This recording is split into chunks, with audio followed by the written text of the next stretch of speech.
order this special call board meeting, August 2nd, 2021. Everybody rise.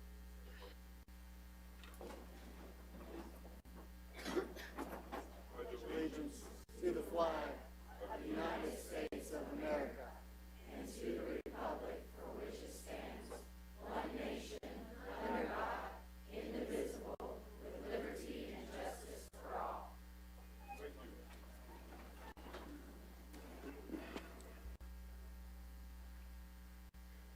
Thank you all for coming today on this very hot topic that we have. We only have currently one item on our agenda. I would like to say a few things before we go ahead and do an agenda approval and make an amendment to that. This has been hot for everybody. There's a lot of people on various sides that feel strongly one way or another. And what I ask of each of you today is to be respectful of those people when they do decide to talk. Be respectful of our deliberations up here. It's not easy on anyone. So we have, I believe, 20-ish public comments today. So what I'm going to do, normally we allow 3 minutes per comment, but to deal with time, I'm going to cut that down to 2 minutes apiece. We also received about 96 emails, public submissions that we all received on Friday afternoon, and we have each read those accordingly as well. So with that in mind, I will go ahead and accept a motion to approve the agenda. I move that we approve the agenda with adding item B, a motion to discuss the athletic eligibility for this first semester. Okay. And I want to second that. Do I have any discussion on that matter, adding the academic eligibility, which sports start today? If there are none, all those in favor say aye. Aye. Any opposed? It's added. First up, we're going to do public comment. Like I said, 2 minutes. You're going to have 2 minutes on the screen, I think, behind me. Beautiful. And first up is going to be Mary Beth Johnson. Is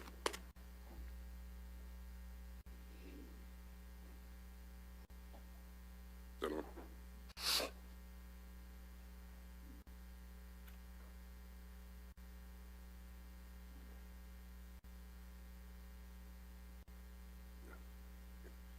Welcome, Ms. Johnson. Thank you. We all have to start saying no before it's too late for any of us to speak at all.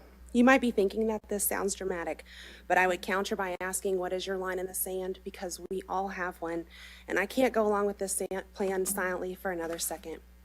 The plan I'm referring to, allow me to read the 10 stages of genocide, and keep in mind the first 6 are already occurring, and 7 through 10 are guaranteed to follow if we allow our liberties to be trampled.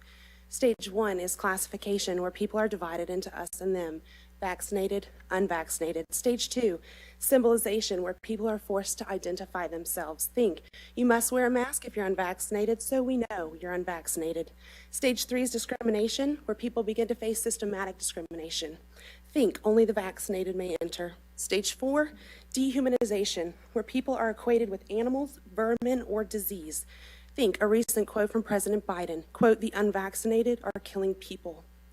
Stage 5, organization, where the government creates specific groups to enforce their policies. Think government door knockers coming to check your vaccine status, which, by the way, is currently taking place in our own state.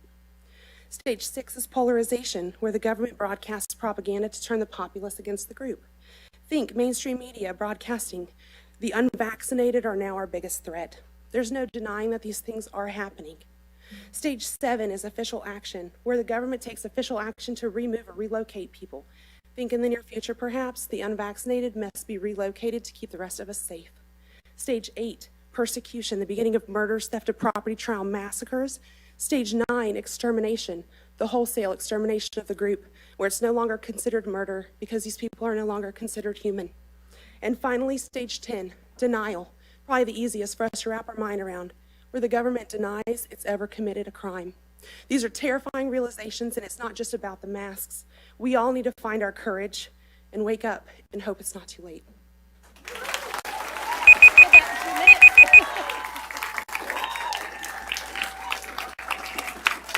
All right. Thank you. Please. Hey, please, please.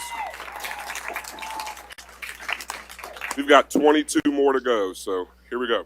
Also, people in the back, there's a few seats in the front if you guys want to come sit down, and there's some seats on the side if you guys want to come sit down. You're welcome to, so we don't block the aisles. Thank you. Next up is going to be Janice Parker.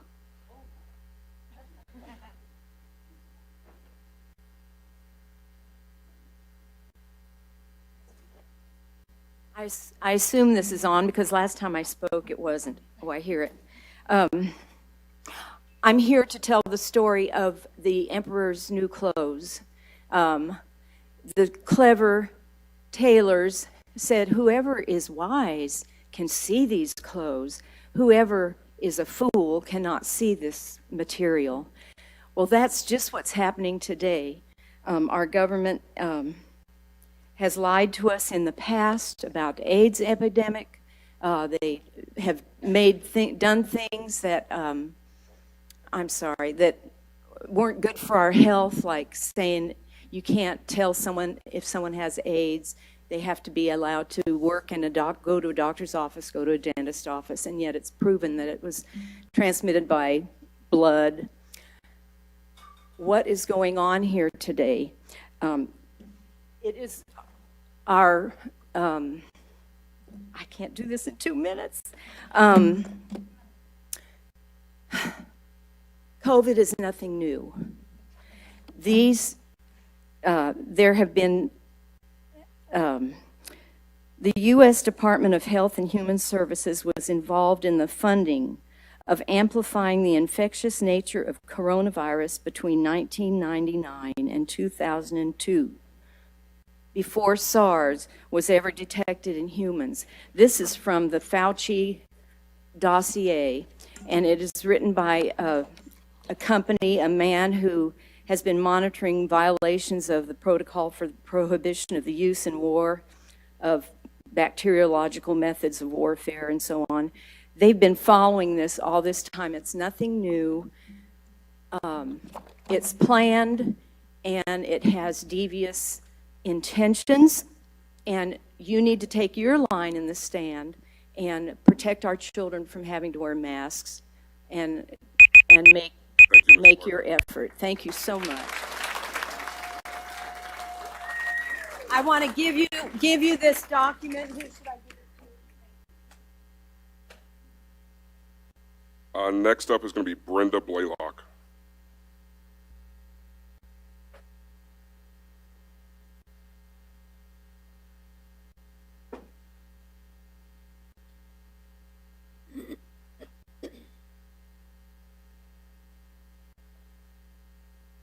Welcome. Hello. Yes, my name is Brenda Blaylock. I have a granddaughter at Marlowe Elementary in first grade. As of today, August the 2nd, 2021, the United States has seen the lowest death rate for COVID. Our children have no voice. Masks should be optional, not mandatory. According to Dr. Mark McDonald, child psychologist from the American Frontline Doctors, masks are causing our children to live in fear, intimidation, and thoughtless compliance, in some cases severe anxiety. The lack of oxygen is causing problems with developing brains. Dr. Scott Atlas said, and I quote, "What civilized nation sacrifices their children? Please show us the scientific evidence that masks will stop a bacteria as small as 0.01 micron. It's not possible. This is not a school, but a prison, and our kids are being programmed to submit to this insanity." Thank you. Thank you.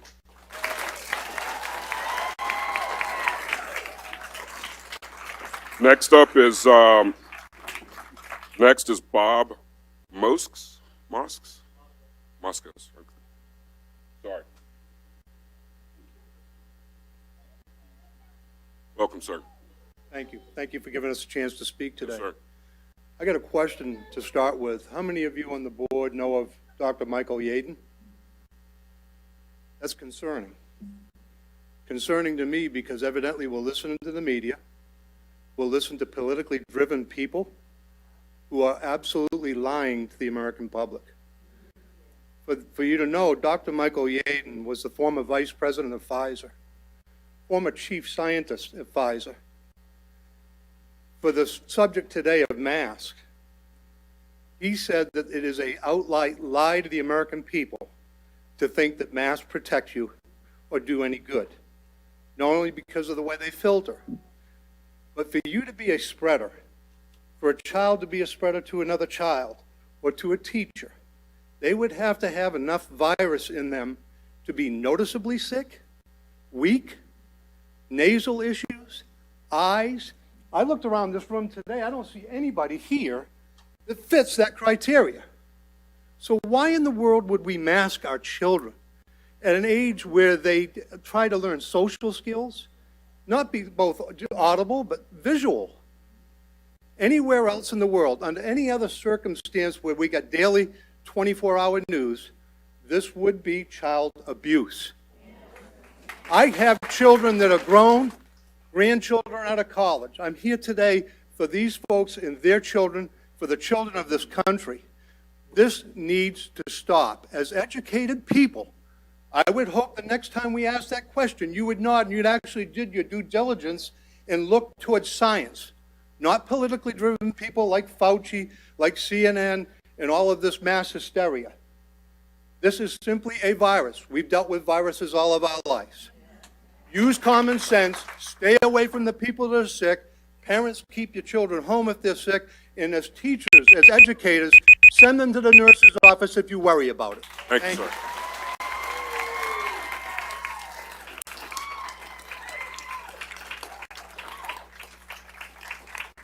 Next, we have Rebecca Bird. While she's coming up here, I want to interject for a second and just let everybody know this isn't a dialogue from the board back to the public. This is public comment. So I'm sure there are several of us, me included, who know who that doctor was, but we're not going to get into a dialogue. We're just letting you speak. Go ahead. Good morning. My name is Rebecca Bird, and I am 47 years old. Been happily married to Eric Bird for 27 years. I feel like I've had a very blessed life, but I'm here today to represent my son Isaiah. He is 20 and he attends Hendersonville High. He's special needs, and Lord willing, he will have 2 more years there. He has played in the marching band. He's been embraced and accepted by Hendersonville High, but he cannot wear a mask. And I'm speaking to his mental health. And as a mom who has been, actually I have my RN, BSN in nursing, I wore a mask in cesarean sections and surgery. But last November, I had an anxiety attack wearing a mask. I've never had difficulty with mental health, but for myself, I developed anxiety, and I felt like that was given to me as a gift because I need to speak on Isaiah's behalf. He cannot speak.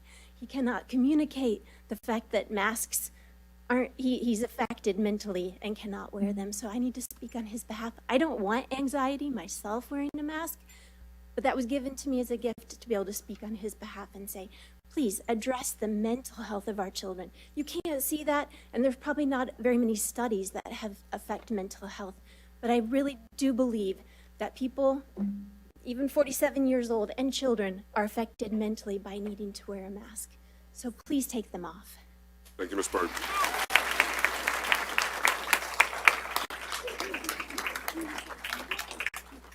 Next is Priscilla Montalongo. Hope I said your last name right. Welcome. Thank you for coming today. Hello, my name is Priscilla. You probably already knew that.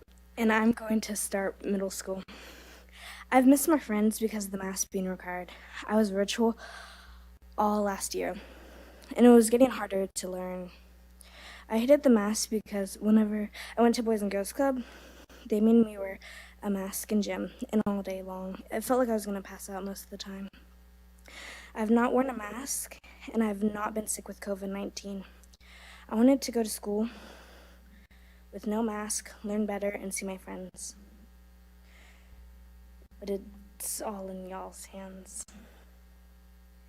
If you make the mask required, I, my cousin, and many others will have to be homeschooled, and that's all I have to say. Thank you so much, Priscilla.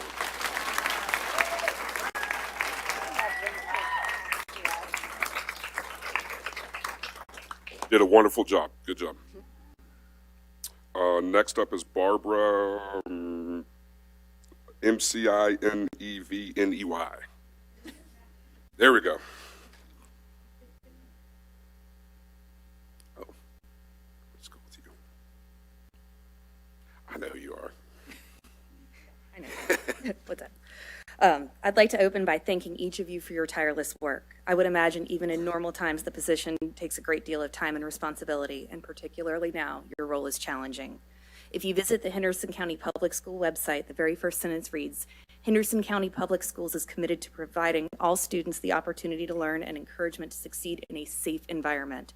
If that is the mission you strive to uphold, I see no way to justify anything other than, at the very least, beginning the school year with masks required. Let me expand on this. Earlier this summer, as vaccine numbers increased and cases decreased, it felt like we began to see a light at the end of the tunnel.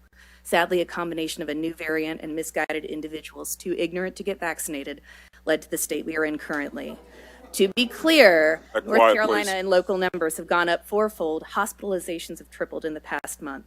Our Henderson County and Western North Carolina hospitals are filling up with unvaccinated COVID patients, and all hell has broken loose yet again.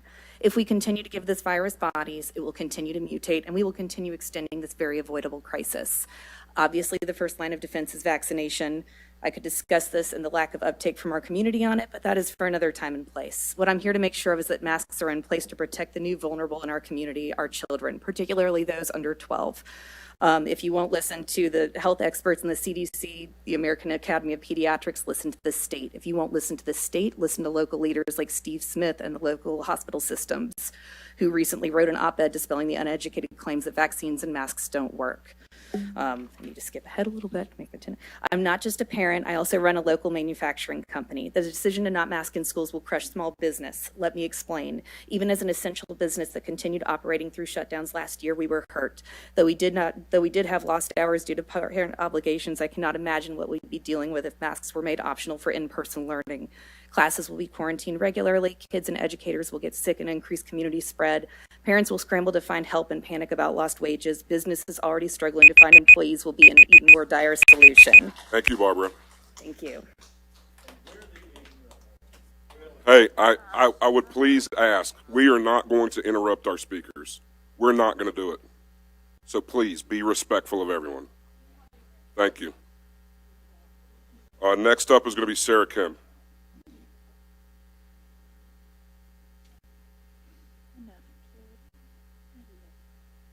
Hello, my name is Sarah Kim. I'm a rising ninth grader at West Henderson High School, born and raised in Henderson County. While other people try to prove if masks are effective or not, I would like to look more into the mental health of it all. Students, especially in middle school and high school, already struggle with self-doubt and self-consciousness. Then we put on a mask, hide half of our faces, and now it's hard to read emotions, and it can add confusion to conversations. When you only see someone's eyes, you can't tell if they're smiling or frowning. People rely on faces and expressions to navigate through social interactions. Not only is it hard to see reactions, it's harder to understand people. Students with speech problems have harder time understanding others because of your muffled voice. Now that adds self-consciousness, and teachers wonder why students won't talk in class. Students who have hearing disabilities and read lips now have lost their way to better understand the conversation and react. Statistics show that from April to October of last year, hospitals around the country saw a 31% increase in 12 to 17-year-olds seeking help for their mental health, and 24% increase in kids 5 to 7. Then there are some who don't seek help. Because every person in every situation is different, I believe it should be a personal choice. People can decide what's best for themselves and their families. And everyone has their own opinion on the situation, so why not give the people the freedom to choose? Thank you, Sarah.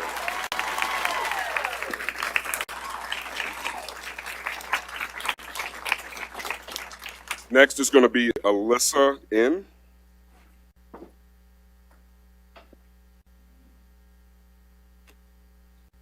Hello.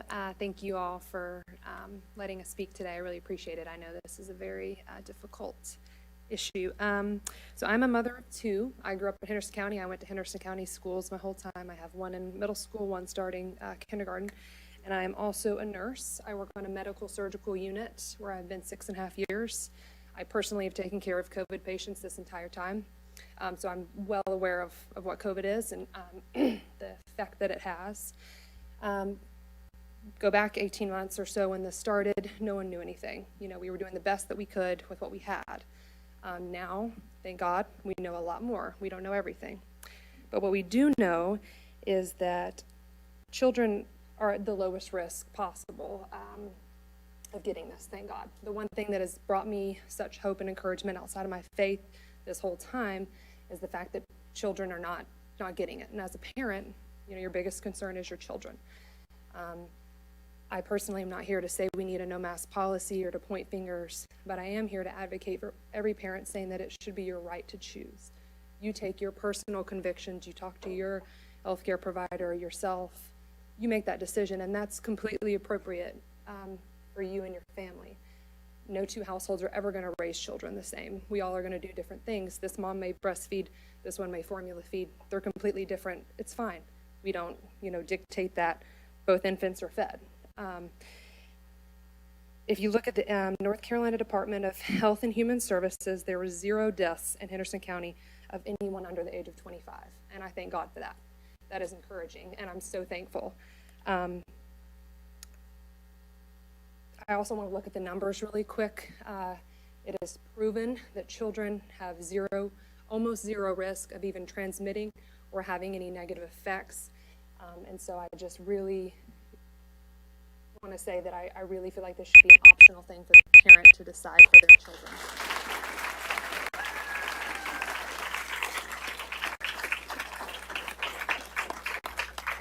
Next up is Daniel Andriotta.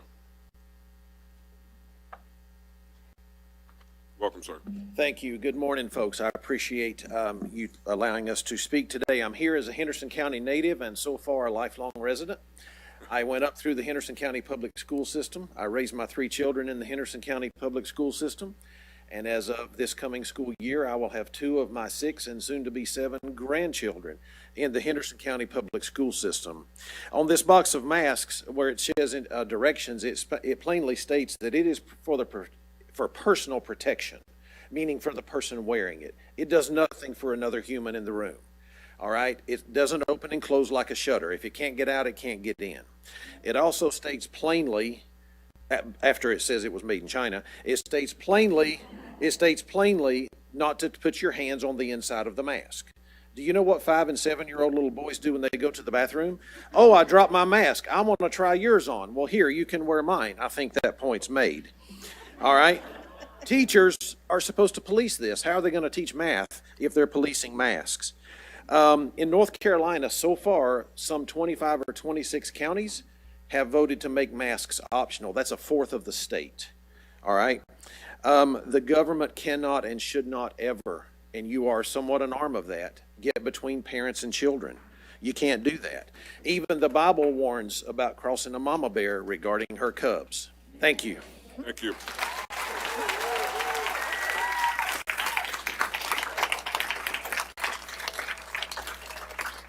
Next will be Sheila Dale.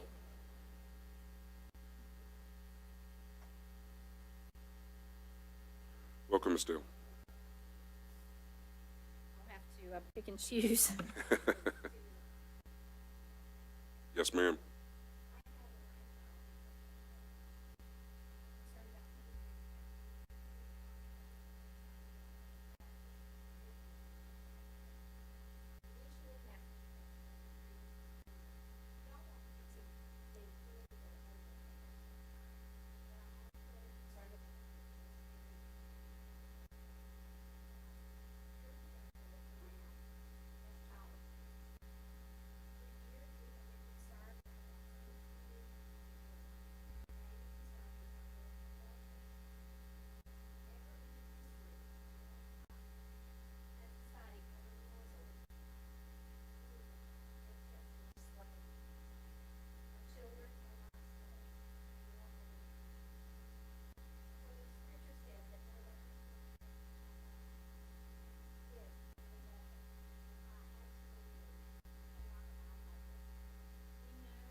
Oh, I'm sorry.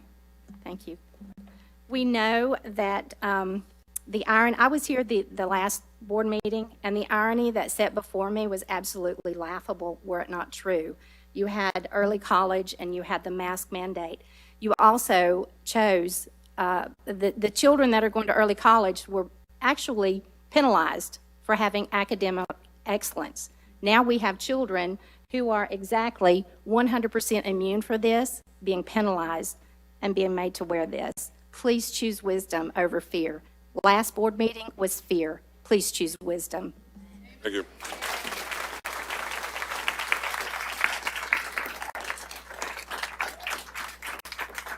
Next, we have Casey Owen.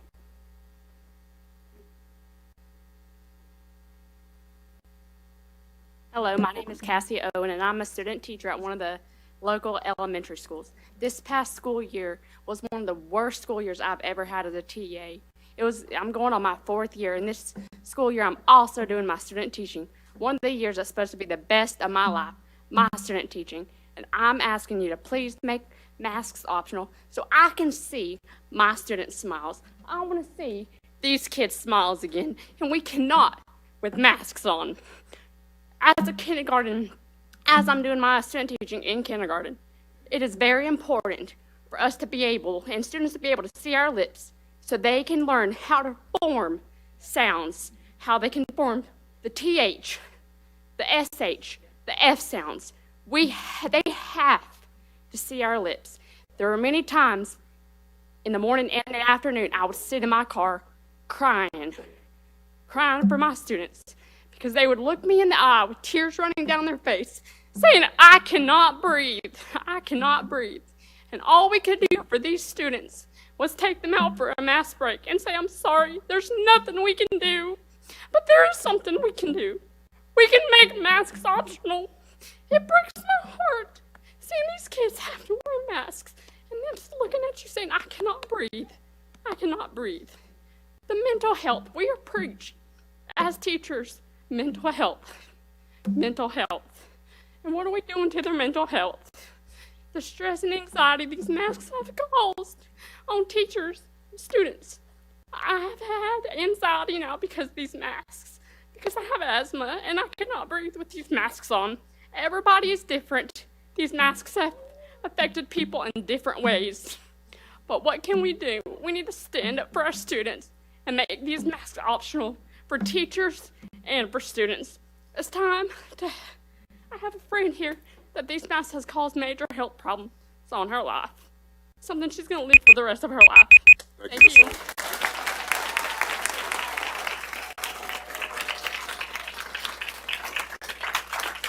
Next will be Vicki Huntley.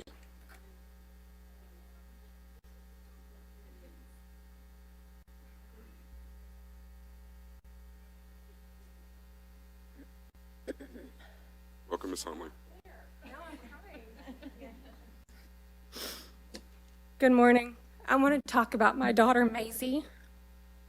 She's an 8-year-old girl, and she has auditory processing disorder, expressive receptive language disorder, and anxiety. She can't hear you. She's blind. When you speak with a mask on, you might as well turn your back to her.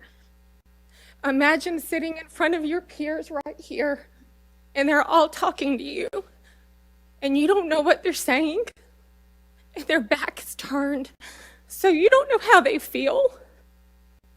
That's my daughter. Every day, she came home sad. Mommy, I can't play with my friends. And I was saying, Maisie, why can't you play with them? And once she was able, when I got the Maisie puzzle figured out, it's because she couldn't hear them. They thought she was some weirdo who couldn't hear, so they didn't talk to her because they're kids. They don't know any better. They're babies. I don't care if you want to go to school and wear a mask. You have that choice. You should have that choice. I'm her mama. God gave her to me to make the choice for her, to be able to learn. She has a roadblock that so many kids don't have. I am begging you, when you make this choice, to think of the Macy's. There are more Macy's than just mine. Be brave. Please be brave. Let me do what God signed me up for. He signed me up for her. I get to do that. Please let me do that. Thank you so much for letting me talk. Thank you, Ms. Hunter.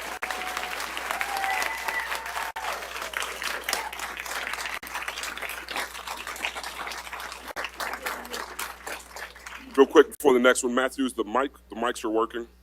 Going out to the streams. All right, go. Next is going to be Canyon Lindsay. Welcome, young man. Ladies and gentlemen of the school board, my name is Canyon Lindsay. I'm 10 and a half years old. I'm here to talk about masks being optional for my last year at Hillendale Elementary. I would like a few minutes of your time to discuss masks. Let's start off by discussing the benefits of masks. It stops people's coughs and sneezes from getting on other people's bodies because nobody wants other classmates to spit. My Nana and Grandpa thought they were more safe wearing a mask. My mom said a benefit of a mask is that she didn't have to talk to people in the grocery store and didn't have to wait on my dad talking forever to everybody he knew. It saved my sisters a lot of money on lip gloss. Now let's talk about why masks should be optional. Usually after wearing my mask at school on the bus, my mask was wet from saliva and sweat from being outside.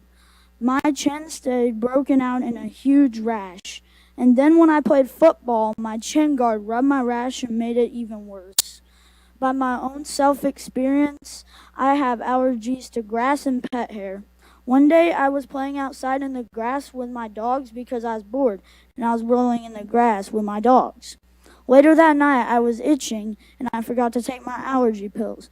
In the morning I woke up more itchy, and I had a runny nose. My mom told me to stay home from school because she thought people would be scared and think I had COVID. And she was right. To make a long story short, the school nurse demanded I get tested and a note before I returned. I went to my doctor, and he said it was ridiculous how many people were getting tested that didn't need to be.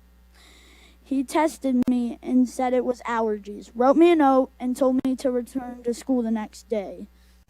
Number 3. My sister is a great runner. She's overcome seizures and learned to run with a heart issue. Keep going. No, keep keep going. going. You keep going. Okay. She earned a spot in a high school conference meet to go to regionals. But because of COVID rules, she had to miss this important race, which therefore made her miss out on an opportunity to make it to state. But not because she had symptoms or COVID, but because at school she is possibly exposed to someone who did. And she was told she couldn't participate in the race. Everyone seems to fight about the masks. A good example was back at Christmas, one day in exploratory class, myself and another classmate was told by the teacher that we shouldn't be excited about singing Christmas carols nor going to church without masks. I was sad. I could give you lots and lots and lots of examples of reasons against masks. Like some of my friends are transferring or doing homeschool. I'm a kid and I want to be a kid without a mask. I know some people want masks. That's why I'm asking you to consider making masks optional so we can stop fighting and get back to learning. Thank you for listening. God bless your decision. Great job.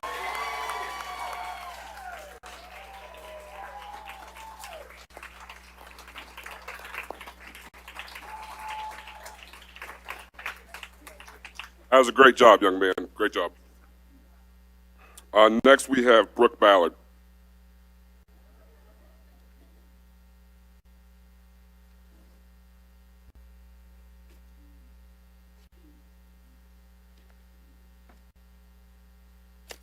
My name is Brooke Ballard. I've been a faithful employee of Henderson County Public Schools for 19 years. I'm here today to speak for those of us students, staff, and families who would like to be able to choose to wear a mask when the 2021 school year resumes. I'm asking for this request because the majority of our students and staff have spent the entire summer without having to wear one. We've been surrounded by friends, family, and even strangers. We've been able to smile, breathe, and say hello without covering our faces. As the new school year begins, I will be in a new position where I will be responsible for learning every student's name at my school. I would like to be able to do that by actually seeing their sweet faces. I would also like to greet them with a smile when they enter the gym so they feel welcome and comfortable and safe. How can a new student at our school feel that way when they can't even see the adult who's working with them? Isn't our job to make them feel loved? How can I fully do that when they can't even see who I am? I respected your mandate last year, but that will be hard for me to do this year as we begin a new school year. I don't believe with any ounce of me that we should educate children with masks on our faces, nor do I believe children should have to wear that on their face while they are being educated. I know you want science instead of opinion, so here you go. The JAMA, the Journal of American Medical Association, which is the oldest continuously published pediatric medical journal, study concluded children should not be forced to wear a mask because the mask triples the amount of carbon dioxide they should be breathing. The study found, and I quote, "There's ample evidence for adverse effects of wearing such masks." In conclusion, all I'm asking for is the choice for myself, my colleagues, and our students to be given the choice to mask or not to mask. Thank you. Thank you.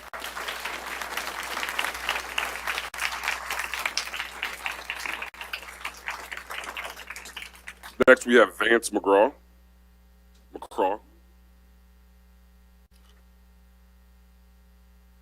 Welcome.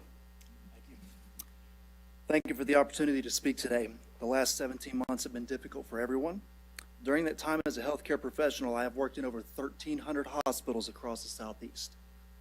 Unfortunately, while I'm in these facilities, I am forced to wear a mask. I'm not here today as a mask advocate, in fact, quite the opposite, because after wearing the mask for about 30 minutes, I begin to experience headaches. And there's a lack of clarity due to me breathing in my own CO2. If this is occurring for me in just a few minutes, I can only imagine what it must be like for our children to wear them for hours daily. I've also noticed when I wear a mask for an extended period of time, the mask becomes damp due to my own respiration. While this may be proof the mask prevents some liquid droplets from passing through it, it also proves it's a breeding ground for bacteria that can lead to RSV, pleurisy, pneumonia, and other infectious diseases. The surgical masks also have openings in them that are approximately 200 nanometers, while COVID, the airborne pathogen of the virus, is 10 times smaller at 20 nanometers. It is impossible to completely prevent COVID from passing through a surgical mask, and the packaging the masks come in actually says this. CDC data also shows children are much less likely to die from COVID than the flu, and the annual numbers are not even close. So I would debate the efficacy of preventing the virus versus causing infectious diseases in our children from prolonged daily mask wearing. This is also a concern for other parents in Henderson County. I recently spoke with someone who picked her nephew up from school on a regular basis last year. Her nephew is a special needs student, and she informed me that every time she picked him up, his mask was absolutely saturated. That to me is unacceptable, and we've got to do better. I'm not here today to point fingers at a teacher, school, board members, or parents. I'm here today to say this.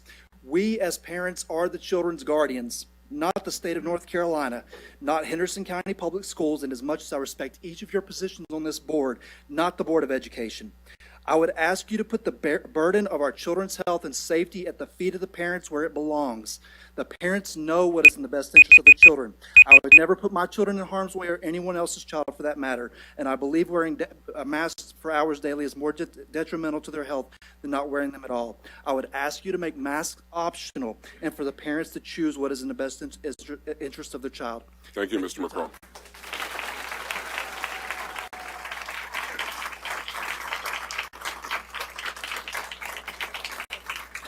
Next, we have Jamie Blaylock, or James Blaylock?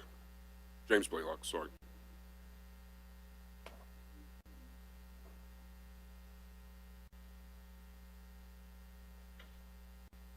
Welcome, sir.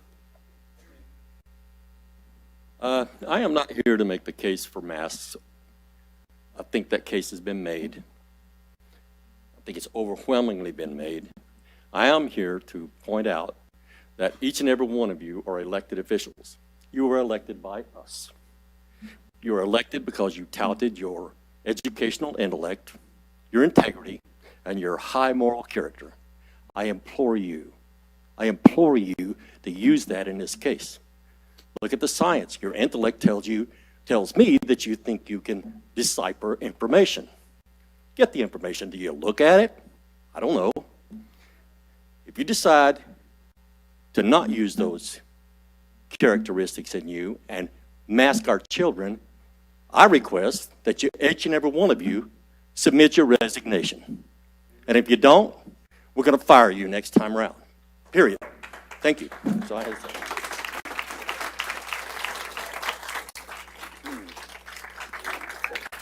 Next, we have Ryan Cook.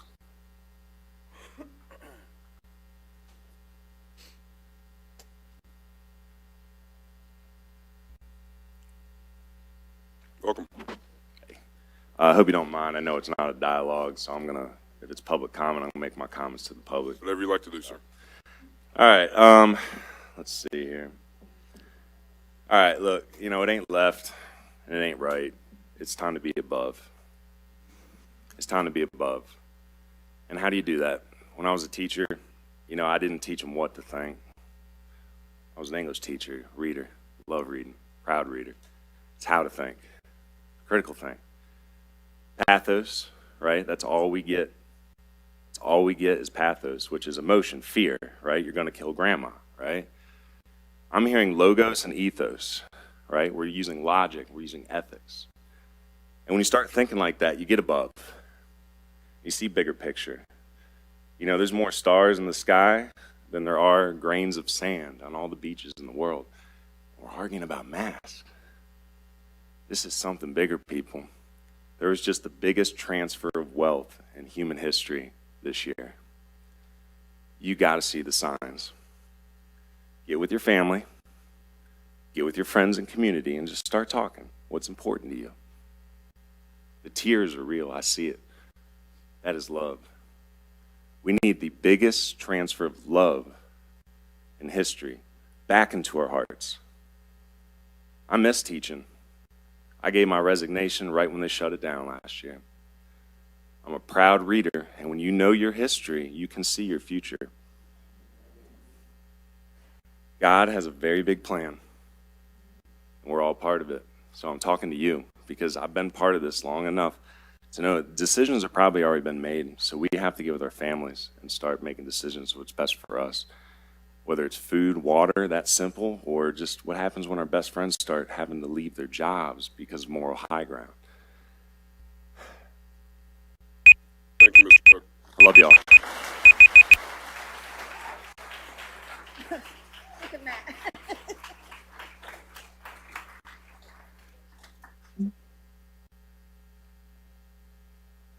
Thanks, sir. All right, next, David Knox, excuse me. Knock.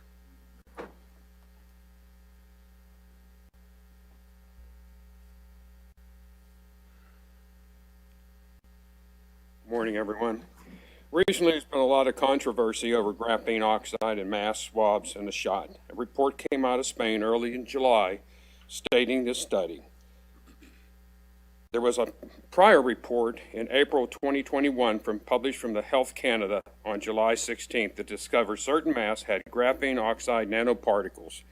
There were reports out of Quebec, multiple breathing problems, including headaches, dizziness, skin irritations, and other adverse reactions.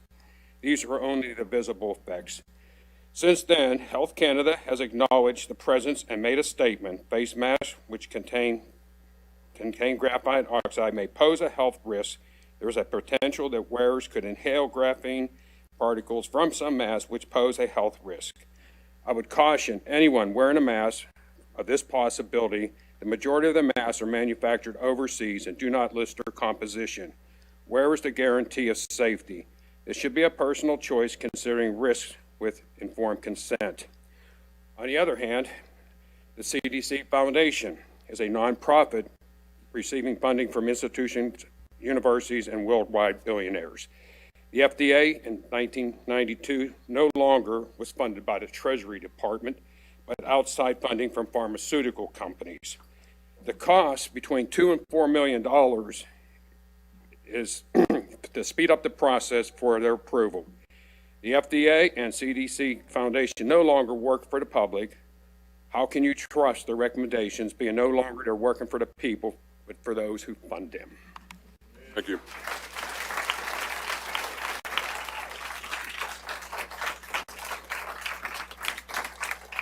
Melissa Mullen, please.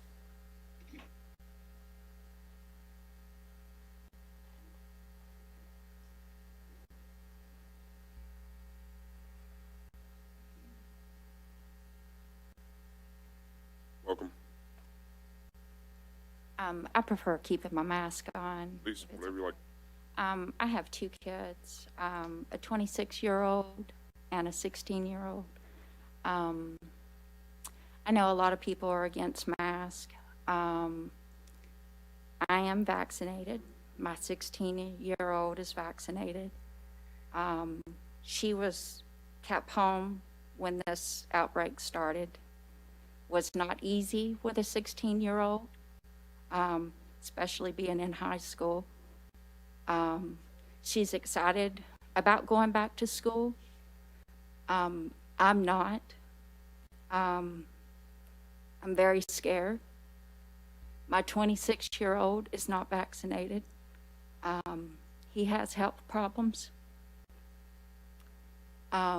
So when she picks something up, she always brings it home. So it's easy for him to get something. And for people to say, oh, you can't get it, you can. My niece got it. She still is recovering 7 months later. We've had 3 in the family die from it. I try to keep my parents safe. I took them to get their vaccinations. My in-laws, I took them to get their vaccinations. And when everybody would say, why are you here? I said, so that I don't have runners. So, yeah, I just think maybe there should be more breaks so that the kids can breathe. And that's just really all I have to say. Thank you, Ms. Mullen. Thank you. Our last comment for today will be Elizabeth. I'm not even going to attempt it. Holzchuh. Okay. Sorry. Yeah. It is. Welcome. Thank you for your time. A couple different things I want to talk about. I don't know if I can in this time. We moved here from Landrum, South Carolina. Loved it there. I'm a horsewoman. I'm actually a local business owner. We do the carriage rides downtown. Moved here to be closer to Hendersonville. And our son has autism. He's on the spectrum.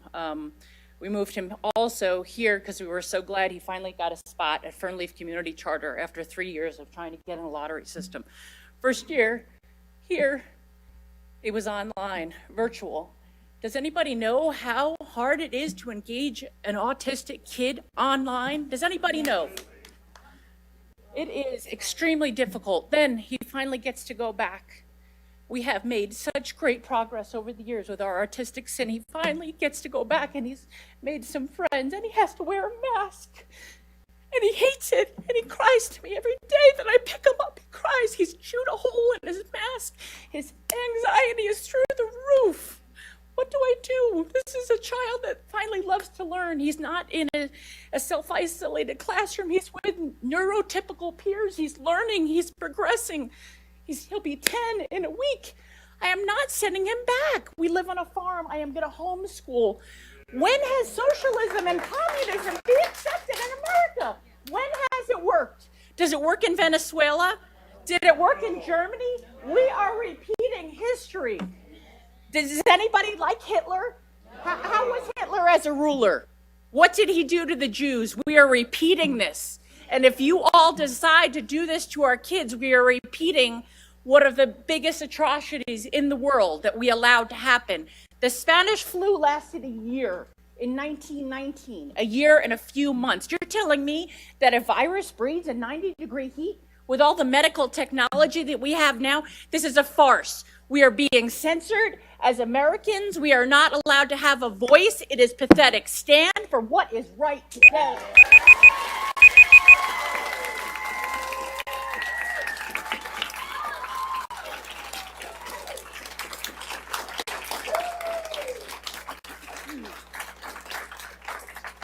All right. We will now get on to our new business, which is the Return to Learn recommendation. Dr. Bryant, your show. Thank you. Before you start, I want to say something real quick. You know, I was scheduled to go out of town today, so I appreciate the board, the administration, the public meeting at this early hour, but it was because of me, so don't get mad at anybody else. But I wanted to be here in person, and they were very gracious to work with me, so thank you. I appreciate it. You're welcome. Go ahead. Sorry. Thank you, Mr. Egoff, and thank you, Mr. Craven, members of the board. As we prepare to share with you quite a bit of information as it relates to Return to Learn and the updated guidance from the state of North Carolina, I want to also say thank you to everybody for being a little bit patient with a space that is under renovation. As you well know, this is not a completed space, but we're glad to be able to meet here together today and gratefully appreciate everybody's work that went into getting us ready for a special called meeting this morning. The Return to Learn update is going to start very much as we've seen it in months past, literally from July of 2022. We had an opportunity, and I'm going to make sure I'm on here. We had an opportunity to start with conversations around local health information, and we have started each and every meeting in our Return to Learn updates with the Harvard Global Health Institute data that kind of helps us track the 7-day rolling average of positive cases in our community. And specifically at our June 30 board meeting, we shared this particular graphic with you. At that time, it was through June the 28th. You'll notice that the trend data has changed since our last meeting. That data as of July 23rd or July 31st is 23.8 right now. So we are seeing a change in the trend data, the 7-day rolling average in our community. Again, this is critical information as it relates to us because it has been part of our ongoing conversation each and every time. We have supplemented that information with the County Alert System report that's provided by the Department of Health and Human Services. You can see here as of June 10th, Henderson County was one of the counties in green, low 14-day positive percent rate. You see the slide as of June 24th, again, that below 2%. And then you see this data as of July 22nd. Again, Henderson County still remains in the green at 2.6. It's likely that this report would be updated this week as well because it's reported and updated every 2 weeks associated with that. The critical part of why we're gathered here together today is the Strong Schools NC Toolkit. As this board knows and the public is well aware, this toolkit has governed school operations. And there was a very, very significant change that took place recently. It was updated on July 21st to align with CDC guidance for prevention in K-12 schools as of July 9 guidance that changed from the CDC. The operational time for transition with this toolkit was such that the toolkit became effective on July 30th at 5 p.m. Now, there's significant changes to this information, and I want to really focus on this slide because this is where it is so critically important that everyone understands what is the big difference about how the toolkit is categorized right now and how it applies to school system operations. First and foremost, it's been organized into categories to prioritize implementation of strategies that are intended to reduce or lower COVID-19 exposure risks and spread in schools. But the next two bullets are the real bullets. The previous toolkit had a series of elements that were required for schools to operate. The word required was explicitly stated. So if schools were going to operate under any plan, A, B, or C, we all remember those three letters, they were required to follow each of those elements. The language now is should. It is not required. Right? And Mr. Campbell would probably attest to this. There's a big difference between should and shall when you read it. Shall is not a choice. Should is. And so the board at this time has an opportunity to consider what is being recommended as a should or a could. Meaning for the first time as it relates to our operational guidance, these are choices that we make about how the school system operates. Again, previous to this particular update, the bullets that were listed were requirements for operation, and now they're recommendations for operations. There are a significant number of them throughout the toolkit. What I've prepared for you is to walk through all of the elements that should be implemented so that the board can understand each of those elements as they've been prioritized by the Department of Health and Human Services. And then once we've completed that, I'll share with you a slide that essentially says what's new, because you're going to recognize many of these things are exactly what has been happening in our school for some period of time. If at any point you'd like for me to stop and provide an explanation or greater detail, please don't hesitate to let me know. But as you well know, there are a number of slides here, and so I'd like to move quickly through them if I could, and then we'll spend most of our time in discussion and deliberation regarding what is new and what position the board would take on that. Okay, and if that works for everybody, I'll go from there. So first and foremost, there are added pieces of information regarding the offering and promoting of the vaccination in the toolkit. There's revised emphasis on the strategies most important for in-person learning, and again, promoting that in-person learning. There's added language around the importance of in-person learning, and that is a critical element. There also is the language here about students not being excluded from full-time in-person learning with regard to the physical distancing recommendations. So as we work through this, want to make sure that the board understands that there's updated alignment for fully vaccinated individuals. There's added additional guidance on testing strategies. They have modified the quarantining guidance as it relates to face coverings or not face coverings. They have removed all references to plan options A, B, and C. And then they've removed the reference to the remote learning requirement. Remembering previously, a remote learning option was a requirement of school system operations at that particular time. Additionally, a whole series of information were removed from that as it relates to current evidence or no longer needed due to lower community transmission rates across the state and increased vaccination rates. So previously there was a limitation expectation on non-essential visitors. That's been removed. There was a discontinuation of large group activities, field trips, assemblies, keeping kids in smaller cohorts. That's been removed. The direction of flow of traffic in the hallways and otherwise been removed. The recommendation that everyone wear a face covering outside, that has been removed. Additionally, that students' personal items are kept separate, that symptom screening on a daily basis would be required, that social distancing would be required and enforced on transportation, and that a remote option is available for students that are unable to be at school for illness or exposure. Again, all of those have been removed from the toolkit. Those were elements and guidance that previously existed prior to the July update. I'd like to pause right there for a second and make sure that everybody's clear about what's been removed and how the toolkit has changed. Any questions from the board on that? None? Great. A slide that this group is familiar with is also this idea of operational flexibility and planning. It is intended, as it's written, and all this language is exactly from the toolkit. It is taken without revision or edit. It is taken directly from the toolkit. It's been updated with the intent to provide greater flexibility to layered prevention strategies. And again, school leaders are encouraged to consult with local public health officials for input on community transition and vaccine uptake to make local decisions. We should, as we have done for the last 18 months, continue to maintain plans for different scenarios depending on what restrictions are deemed necessary and what local public health officials deem is appropriate at the time. So that encouragement regarding how we work together as a community continues to be a point of emphasis. So, once more, how is the toolkit different than it was before? It lists strategies that should be implemented by all schools. There are strategies that, again, this language is from the toolkit, if not implemented, create conditions of high risk for exposure and spread. And they strongly advise leaders to adopt all the strategies in the should sections. But I would once more emphasize, they are not requirements. They come to us with the opportunity to give consideration, discussion, and deliberation. But before, they were requirements. Yes, sir, that's correct. That's exactly right. The language previously read, schools are required to.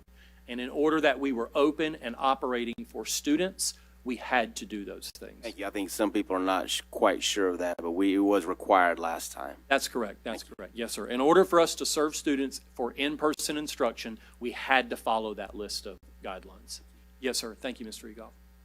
So, specifically, what is in the all schools should recommendation guidance? Once again, all of this information is taken directly from the toolkit. It's not drafted locally. It wasn't created independently for this community. We've simply taken the information from the toolkit and we're sharing it with you. It states all schools should require teachers and staff to report vaccination status, require teachers who are unvaccinated or do not disclose to participate in screening and testing, require all students and staff to wear face coverings consistently when indoors. Per the CDC's order, require passengers and staff to wear a face covering on bus, vans, and other group transportation. And I want to pause on the last one just for a second because this one actually has not just a state guidance, there's also a federal element to this one, specifically as it relates to school bus transportation. And I want to make sure that we give that clarification. Federal guidance often supersedes state guidance specifically. And this one, while listed here, is a requirement for bus transportation. And I'll talk more about that a little bit later, but I wanted to make sure that I made a point of emphasis there. Additionally, all schools are encouraged to share guidance with information, teachers, staff, students, families on the proper use, removal, cleaning of cloth face coverings per the CDC guidance, provide masks to those who need them, including on buses, when students forget or if a family is unable to provide them. If a school, and this is the language directly taken from the face covering section, if a school or a school system does not require all individuals to wear a mask, again, they should ensure a layered mitigation strategy, including physical distancing, ventilation, hand hygiene, adequate access to diagnostic and screening testing, and closely monitor for increases in COVID-19 cases. I bring this slide to your attention because, again, it acknowledges, once again, that boards have the choice. As we're well aware, school systems across the state are deliberating just as you are. It's important to understand that there is an affirmation of that and a condition by which they would say make sure that there are layered strategies associated with it. Additionally, what schools should do, maintain a minimum of 3 feet between students who are not vaccinated to the greatest extent possible, maximize or maintaining the minimum of 6 feet of distance between adults and students between adults who are not fully vaccinated to the greatest extent possible, and follow the recommendations outlined in the interim guidance for administrators and the participants of youth, college, and amateur sports programs. Again, as you will see, these are recommendations, and these shoulds are similar to the conditions that already exist in schools and have existed in schools up until this point. All schools should require teachers and staff to report vaccination status and require those who are unvaccinated or do not disclose to participate in testing and screening, refer individuals to diagnostic testing who have symptoms of COVID or disclose a recent known case, offer rapid or antigen testing on-site at school to facilitate a quick COVID-19 diagnostic, inform school staff of students that may be able to stay in school and inform those who need to quarantine, incorporate a screening testing strategy consistent with CDC recommendations as in the table below, including required screening and testing for unvaccinated teachers and staff. And that recommendation looks like this, once again, taken directly from the toolkit. You'd see as you look at the categories, you talk about low transmission, which is average daily 7-day rates that are between 0 and 9, moderate transmission from 9 to 49, substantial 49 and up, and then your high transmission areas. So you'd see that students, staff, and teachers, as well as student athletes who participate in high-risk activities or in low and intermediate risk activities, that there are recommendations for a screening strategy across the board. Now, while I talk about this, I'm going to speak to it again at the bottom slide, but I want to acknowledge that right now, the state of North Carolina, through the Department of Public Instruction and the Department of Health and Human Services, is seeking to be able to provide a third-party screening provision for school systems who are interested in using it. There is not one available to us right now. We don't have access to one, and the state doesn't yet have the capacity to provide it. So when we talk about these groups, this is a future forward consideration for the board as it relates to when that option is available.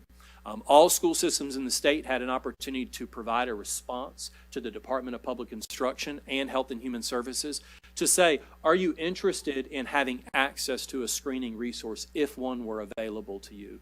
And so school systems across the state responded, and the Department of Health and Human Services and the Department of Public Instruction is working to coordinate such a thing. But I share this with you because I think it's important to understand that right now, a screening vendor does not yet exist. There is not a provision by which we could do this work. Additionally, all schools should have staff perform self-monitoring of symptoms, have families conduct home-based symptom screenings for students, following the typical policies for keeping children home when they're ill, immediately isolate symptomatic individuals in a designated area, require symptomatic persons to wear a face covering or a procedural mask while they are waiting to leave the facility to be tested. Additional shoulds require school nurses or dedicated school staff to provide direct patient care and wear appropriate PPE and perform hand hygiene after removing, ensure symptomatic individuals remain under supervision, and a staff member stays at least 6 feet away, have a plan with how to transport an ill student or staff member, and refer diagnostic testing individuals who exhibit symptoms for COVID-19 to the school or to a recent close contact with COVID-19. We're coming to the end. Stay with me. They also should implement cleaning and disinfecting procedures following CDC guidelines, utilize the Department of Health and Human Services and the quarantining guidance, enforce that staff and students disclose and stay at home if they show or they have tested positive for symptoms of COVID-19. Report to local health authorities any suspected or confirmed cases among children and staff. Note that that is a requirement of statute. Implement the approved contact tracing plan and adhere to the following criteria for allowing a student or a staff member to return to school. Now it says C chart, but I'm going to just simply reference that chart was about 3 pages long. So it is not included in the slide deck, but anyone can access it from the toolkit so they can see what are the conditions by which somebody might return to school after one of those elements. Also, schools should provide adequate supplies for healthy hygiene behaviors, teach and reinforce hand washing with soap and water, and the use of hand sanitizer of at least 60% alcohol. Clean surfaces once a day, prioritizing high-touch areas, and if there's been a sick person or someone who's tested positive within the last 24 hours, clean and disinfect the space using an EPA-approved disinfectant. Schools should ensure that all students ages 5 years and older, teachers, staff, and adult visitors wear face coverings when they're on the bus or other transportation vehicle unless an exception applies. Again, I'll note to you the federal guidance that sort of supersedes the requirement there. Ensure that ventilation systems operate properly and increase circulation of outdoor air as much as possible. Consider ventilation system upgrades or improvements and other steps to decrease the delivery or increase, the delivery of clean air and dilute potential contaminants in that space. Specifically, the toolkit also discusses and talks about how quarantining works and how that quarantining can and is a little bit different than it is in the past and how that has changed in the recent months. Specifically, quarantining is required for an individual who's been in close contact.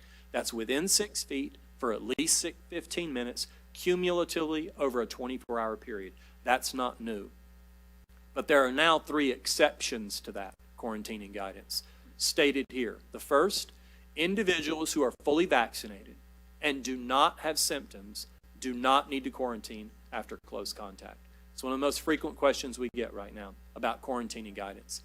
Individuals should get tested 3 to 5 days after exposure and wear a mask until receiving a negative test result. The 2 other exceptions to the quarantining guidance are people who have tested positive within the past 3 months and recovered and do not have symptoms do not have to quarantine. Students who are not fully vaccinated after a close contact in a classroom or other school setting, if masks are being worn appropriately and consistently by both the person with the COVID and the potentially exposed person, do not need to quarantine. So again, those 3 exceptions exist in the toolkit as it relates to that specific guidance. So I'm going to pause there for a minute because after that whole series of slides, you probably, again, acknowledge that the vast majority of what's listed there is already in place in our school system. Those conditions already exist. They have been our practices over the last series of months. But there were a number of things that were indicated that would be new or changes to our current behavior. Outside of a board discussion to eliminate or choose not to do something on that list, there are 3 bullets that I've listed here that would be new practices for implementation. And I want to speak to those individually for just 1 second. Bullet 1, requiring teachers and staff to report the vaccination status, would be a new decision. At this time, our board and our school system does not require the reporting individually for teachers and staff of their individual vaccination status. We did make a concerted and community-wide effort to make the vaccine available to any staff member who sought it out. But it was a choice, and we didn't track who did or didn't do it, and we didn't require that they report that information to us. The second would be a requirement that teachers and staff who are unvaccinated or do not disclose participate in a screening or testing program. As I mentioned, that doesn't currently exist, and right now the state does not have capacity to do so on that level. But if the board were to choose to implement that or consider that at a later date, that would be new. That would be something that we are not currently doing. And then similarly, you see that same thing, incorporate that testing strategy across the board. So not just requiring people to participate, but to have it. And if you think about the chart that I shared with you, that would be a testing and screening strategy that could apply to students, staff, and teachers across the board. So I'm going to pause here for just one moment, making sure that we've been clear about what is in the toolkit, exactly as it's been written, presented to you in a new form based on the update as it relates to should, and then make sure that there's clarifying opportunity for anything that's been listed. Mr. Craven, I'll be glad to pause for a moment, take a swallow of water, and Please do. Yes, sir, respond to any questions. Questions from the board? I have a question. If we were to require staff to disclose vaccination status, would we be able to keep this private where this is not disclosed to the community or the students so they can maintain their medical privacy? Certainly, we would make every effort to do so. And as with anything else, when we talk about the confidential personnel file, it would be used for the purpose intended. Hey, sir, you have to stop interrupting us. Right. Don't speak at all, please. Let us finish our work. So Continue on. would this be the time that I could ask the Director of the Health Department, Mr. Smith, to answer some questions? If that is your pleasure, yes, ma'am. Mr. Smith has joined us today. Okay. Did you get my email? Okay. All right. Just want to make sure. Just let him get to the podium. Okay. So I have several questions that I want to have answered. I want to know how many children in Henderson County have been hospitalized with COVID-19. First off, Ms. Holt. Oh, push the green button. There should be a button there. Maybe I'm just too far away. There you go. I appreciate giving us a heads up about some of the questions you may pose today, and brought along Crystal Odell, our Director of Nursing, who is kind of run on the front lines of many of those things. So I asked Crystal to join me today to address some of those issues. Thank you. So as far as your question about how many children in Henderson County have been hospitalized, unfortunately, there's no way to really track that information. We did reach out to the infectious control preventionist at all the local hospitals, and they reported that they did not have any in their hospitals. So as far as I know, that would be 0 at this time. Okay.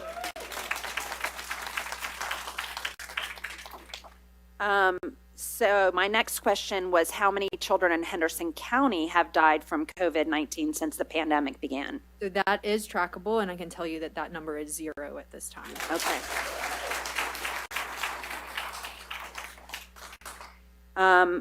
My next question is, what is the quarantine procedure for the public? And what is the quarantine procedure for Henderson County Public Schools? I understand it changes whether you've been vaccinated or not. The reason why I'm asking this question is there is, and I know it's a moving target, but there is a whole lot of differences when you move from one school to the other, what that nurse is stating. And so I am requesting that we can have a document that is updated weekly and shared with the nurses that are in our schools, so that we are all on the same page. Because even as a parent, I have heard from one school nurse something totally different than at the elementary school level. Yes, so I definitely understand that confusion. And what has occurred is, as Dr. Bryant indicated, quarantine guidance is a multi-layered document now. And so before last year, it was very clear if you were a close contact to someone with COVID-19, you had to quarantine for 14 days. But the CDC and North Carolina Department of Health and Human Services has now given us options for shortened quarantine for those who are unvaccinated, and the no quarantine for those persons who are vaccinated. So now every single quarantine, the school nurses have to look at the conditions surrounding that student. So, for example, there's shortened quarantine. So if a child can return to school wearing a face covering, and they can obtain testing 5, 6, or 7 days after exposure, they can return to school on day 8. If they choose not to be tested, but can still wear a mask and return to school, they can return to school after 10 days of quarantine on day 11. If they cannot wear a mask and they do not want to be tested, they need to complete the 14 days of quarantine and return to school on day 15. So it is a very individualized for every single student. So that's why you may see differences. Okay, go ahead. I know I've handled some calls, Ms. Holtz, where people talk about different quarantine periods. And in many of those cases, those individuals were not aware of the date of exposure for an individual. And so that's not information that we share, because that would get into pretty individualized circumstances. Okay. And so they're doing their own math and it doesn't add up. But based on the date of exposure for us, I actually think we've been very consistent with that across the board. Okay. So would it be different, quarantine be different, if we let children, or, children do what they want, parents choose for their children, whether they wanted to mask or unmask? So if you have a combination of kids in the classroom masked and unmasked, particularly, are they quarantining if everybody has a mask on? If you're not in the lunchroom eating next to an individual who has had a positive case, but if you are at a table in a classroom within 6 feet and they both had masks on, are they being told to quarantine? So I have some slides that go through different scenarios that may be appropriate to use right now. Okay. You're willing to do that.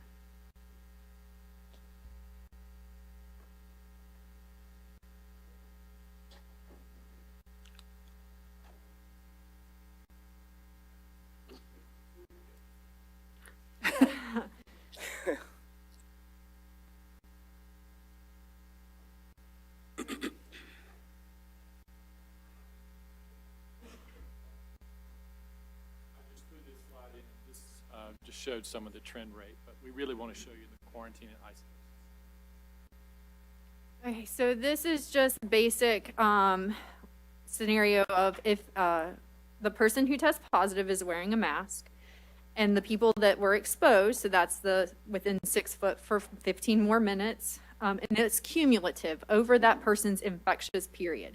So what that means is if that child, we look at 48 hours before symptom onset and the day of symptoms.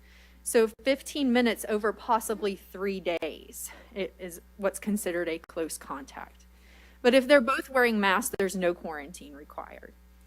If only one person is wearing a mask, if the sick person is wearing a mask and the non-sick children who are close contacts are not, they are asked to quarantine. If the sick person is not wearing a mask and the non-sick children are not wearing a mask, then they're asked to quarantine. So this is the shortened quarantine that I was talking about. If they test negative and have no symptoms, they quarantine for 7 days and return on day 8. If they do not want to test and they have no symptoms but can wear a mask, they do 10 days of quarantine and return on day 11. If they can have a negative test or not and no symptoms, 14-day quarantine, and that's the last two, and that's no mask. But if they are not wearing a mask, they cannot do the shortened quarantine. Okay, thank you. So this is an elementary school scenario for you. The student in red is the one that tests positive. If they are not wearing a mask, then we have to quarantine those within 6 foot.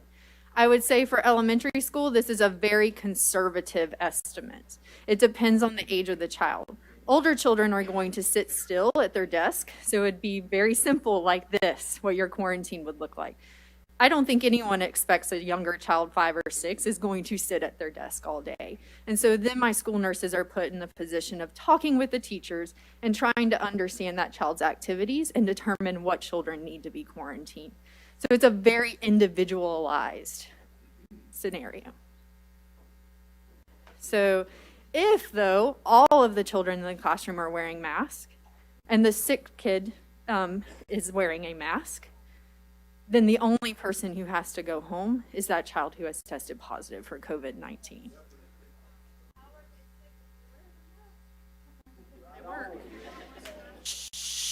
Listen, please, let's finish here. So then we talk about a middle school or high school scenario.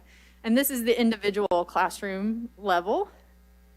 So again, you would quarantine those children who are within 6 foot for more than 15 minutes. But then we look at multiple classrooms. Yeah. So some of our classes, our high schools only have 4 classrooms. Some of them change multiple times a day. So for each positive COVID case, you're looking at a minimum of approximately 24 children quarantined if they are not wearing masks.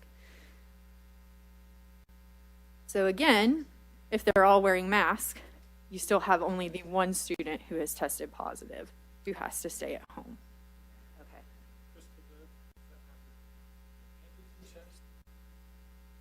So we consider, so again, you go into testing.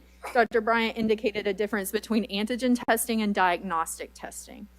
Antigen testing, if a child tests positive on an antigen test and is symptomatic, that is a positive. We would consider them infected with COVID-19. If they test positive on an antigen test and are not symptomatic, we would ask for a diagnostic test, which is a PCR. If that PCR is negative, we would consider that child to not be infected with COVID-19. If it's positive, we would consider them to be infected with COVID-19. Are these given at the school, the testing you're talking about, both of them? So no, right now what we are offering with our school nurses is an antigen test. And so we can use that antigen test in children who are not symptomatic to return to school early, to do that shortened quarantine. So my nurses are doing that, so the children can show up at the school on day 8. The school nurse goes out to the car, will perform the antigen test, and if it's negative, they can return to the classroom. But we are not using that test in the schools right now for children who are symptomatic. We are calling their parent, and the parent gets to make the decision of if they would like to have a PCR test, which we do have some of that testing capability at the schools, or if they would prefer to take their child to the pediatrician or urgent care or other testing facility. Okay. Question, really quick, how many nurses do we have currently at our 23 locations? So we have 18 full-time school nurses. Do you guys have capacity to ramp that up to 1 per? For We need 22, right? 22, because 2 of our schools are in one building. So we do have a strategy right now where we have part-time school nurses. So there is a nurse in every school almost every day. But the part-time nurses have a cap of a maximum of 1,000 hours in a year. So they can't work 5 days a week. Okay. I have a question. And I don't think you can answer it, but Dr. Bryant, and it might be out of turn, but if we're talking about quarantine, I'm concerned about a child's education. What happens? Wait, guys, we can't have a robust conversation with comments. So let us go. But if we quarantine somebody, how are they taught? I mean, if the teacher's on page 30 of the book and they're quarantined for 14 days, is that child getting educated on page 31 and are they missing it? What are they, and if you want to explain later, that's fine, but I just don't want to hear all this quarantine, take the kids out. What's happening to the education? Yes, sir, absolutely. I appreciate that question, Mr. Egoff. It might be out of turn. You answer it certainly later. not. When we talk about quarantining as part of our responsiveness to serving the core goal, which is the student's instruction. And as you know, we've got 2 schools that have already opened right now. Hendersonville Elementary and Bruce Drysdale are currently serving in our commitment to face-to-face and in-person learning. What we recognize is that there would be additional staffing that would be necessary to support kids when they're on, because what we are not doing is providing live, remote, synchronous learning the way that we did in the previous year, where a student who was under quarantine could simply just log into their classroom. While the shell still exists for students so that they have access to content and instruction and otherwise. We've been hiring additional staff to support the facilitation. If you think about like a liaison for someone who's going to be out temporarily during that period of time, to contact the student, to contact parents, to provide support and that direct instruction. And why that's important is exactly as you've stated and exactly as you've seen here. We know that quarantining exists. It has been part of our reality for the last school year and a half. That is not new to us. And so whether you're out for 8 days or you're out for 14 days, we know that we have to have staffing strategies that support instruction in that space. And Dr. Fry, if she wanted to add anything to that, certainly could. But what we're learning as we continue to do is how do we best support every child regardless of the circumstance that they're in. And so if they are a student who has to be home for a period of time, or they're a student who's in a face-to-face environment, we're making sure that our schools have the staffing support to facilitate that. So it would be a seamless, hopefully. As seamless as not being able to attend school can be. Yes, sir. So when you think about it, as we all understand, we know the most valuable form of instruction that we can provide is face-to-face, in-person learning for every child every day. We recognize that as our commitment. Quarantining necessitates not being at school. And when that's the case, we're trying to support so that that student doesn't find themselves moving behind, whether that be 1 student, 6 students, or 24. Thank you. Yes, sir. Any more questions for Mr. Smith? Oh, yeah, I've got. You got a bunch. Okay, good. Okay. And I would just like to add, Mr. Egoff, that my nurses that work in the schools take the quarantine guidance very seriously. That's why it is individualized.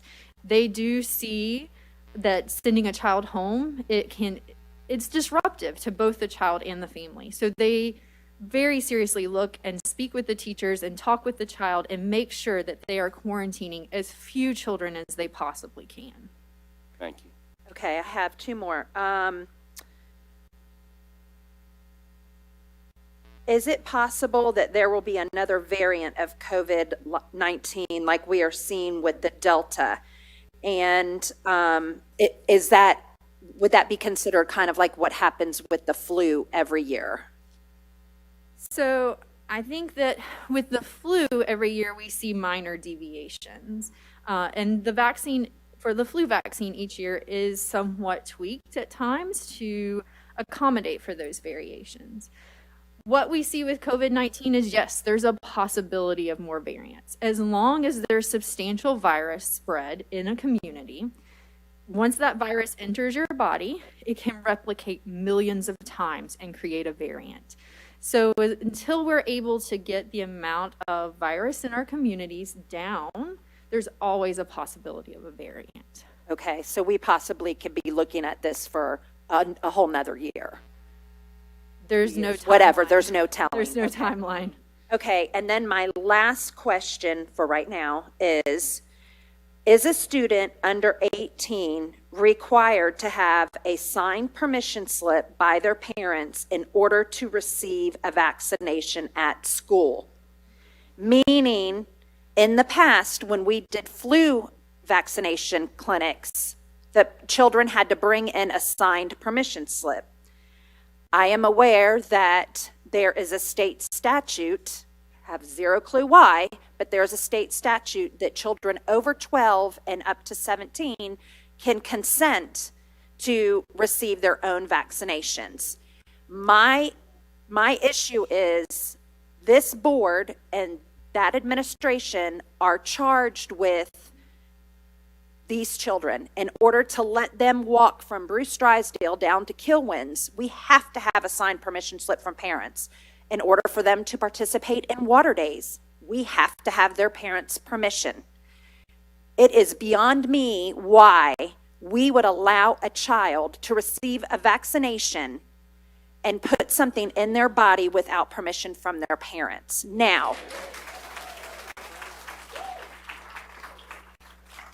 I realize that the health department is charged with something different, but I wanted to get clarity on that. They can come down to the health department and do that. That's what the state statute allows. But I want to talk about what happens on our property. Right. I certainly understand your position, Ms. Holt, and you have correctly pointed out the statute. And just realize, as you know, not all children are in the same place with caring parents or even guardians, and That I is think true. there's really good reason for that statute in extreme kind of circumstances. What I would tell you, one of the things I asked Crystal to share is how we deal with that internally in terms of medical practice, regardless of what the statute says. Okay. So you mentioned an age limit. I would say that the general statute doesn't actually define an age limit. Oh, it doesn't say 12 to No, 17? it doesn't. It Okay. says that the child has to have decisional capacity. Okay. So, and the provider has to determine what that decisional capacity is. And so when a child, and generally I will say it is not younger children, it is age 16 or 17, presents to our immunization clinic at the health department asking for immunizations. And the most common scenario is a child who's about to go to college and has not been vaccinated by their parents until that point. It is a one-on-one conversation with the nurse and that child. And then we have to determine, do they know what they are consenting to? If they truly understand what they are consenting to, then the general statute requires me as a provider to give that medical treatment. I cannot deny them that medical treatment if they have the decisional capacity to consent for it. I think the question. I need to Okay. clarify Clarify something that. as it relates to where that's occurring. Yeah, is that in Not Anderson in our County schools, public correct? schools? I certainly am not going to debate with you the ability to create this requirement that you want, but I think that would require some discussion between your attorney and the county attorney for somehow if a 16-year-old bypassed that and showed up, that puts me in an awkward position. I just don't know how I would deal with that. Okay, so Because it would essentially put us in the position, if we're running the vaccination clinic, of being non-compliant with the law to turn that person away. Maybe we could simply advertise that for those circumstances, those individuals will be dealt with at the health department. I'm sure there's a way we can address that concern. The other thing I wanted to quickly say is I think because people are aware of this minor's consent law, people have implied that vast numbers of children are coming at us for these COVID-19 vaccinations. I'm telling you, children don't come proactively seeking vaccinations on their own. We were hard pressed to even remember one example of even an older teenager pursuing a vaccination under this model. So it hasn't been some prevalent chance. okay, I have not yet had that occur for a COVID-19 vaccine. Again, the most common scenario, which is still extremely rare, is that child presenting for entry into a university. okay. So Mr. Campbell, would we as a board be able to either, I know it was very convenient for us to facilitate these vaccinations for staff members who wanted it. And we did have some at North, but that was when there was only, there was a certain cap. It wasn't even available to kids, so there was no danger of that happening. But as a board, could we decide, that we're not going to do that on, flu, anything on our property, or that there is a written consent from a parent, and then if there's not, then they facilitate that at the health department? Sure. You are clearly in charge of your properties, whether you choose to allow them to be used for any kind of purpose, including vaccinations for whatever reason. So that's where you start with your ability. Then I think the point has already been made that the health department supervises the nurses are under a different set of requirements. So the question then becomes, how do you reconcile those two? Right. Assuming you want to continue to allow your properties to be used for that purpose. And I think the health director's suggestion was a good workaround of, in certain situations where this board's not comfortable, maybe those students could present to the health department.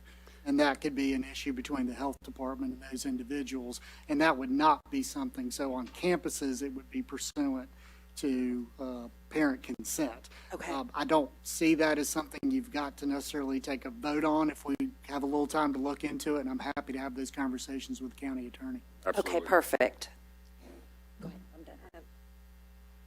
Where does the money come from for us to get 4 more nurses? Because I hear schools that have to share saying that nurse is not here when we need her. And there's some nurses, I think, covering like more than 1,000 kids. I'm just wondering where that money, who pays for those nurses, and where's the money come from to get 4 more nurses? And they just don't take care of the COVID. They take care of everything else at the same time. And I'm not in any mean cutting down nurses, but I'm just saying they're not always where they need to be, and that's not their fault because they've got a schedule. So where does that money come from for 4 more nurses? Well, Dot, I always appreciate your questions. I think that was about 8, so I'm going to go through one by one. First, be reminded that in our jurisdiction, in Henderson County, we have one of the higher nurse-to-student ratios in the state. That's because of a lot of leadership between this board, the Board of Commissioners, and the Board of Health to up the number of full-time nurses that we have. I have to credit Ms. Odell and Ms. Berry with a really innovative approach to staffing, nurse staffing, in the years that we are now. This started pre-COVID. As you already know, there's a pretty significant shortage of nurses, qualified nurses in the entire country. And we were constantly having turnover with full-time positions and no way to backfill with those if a nurse retired, left on maternity leave, whatever the reason was. So it was a constant churn. And so we committed to a model where we took salary for full-time positions to hire a cadre of part-time nurses to do backfilling. So sometimes those are covering for a full-time position that's vacant, and then sometimes they're available for additional capacity. So we're employing those in kind of a coordinated model with the school system where we see the greatest need, quite frankly. So all of that funding for all of those school nurses, part-time or full-time, are coming from the Board of Commissioners. And that funding is through the health department so that it does not tap your budget for education. So if the Board of Commissioners saw the need that we need more nurses and they supplied you with that money, we would get 4 more nurses. I think they're receptive to any cases built around need. I appreciate Mr. Craven bringing up before additional nurses to cover every school. I think one of the unique, that's certainly an ideal scenario. I think it gets tricky when you realize the census difference between schools. You know, some are really large, some are smaller.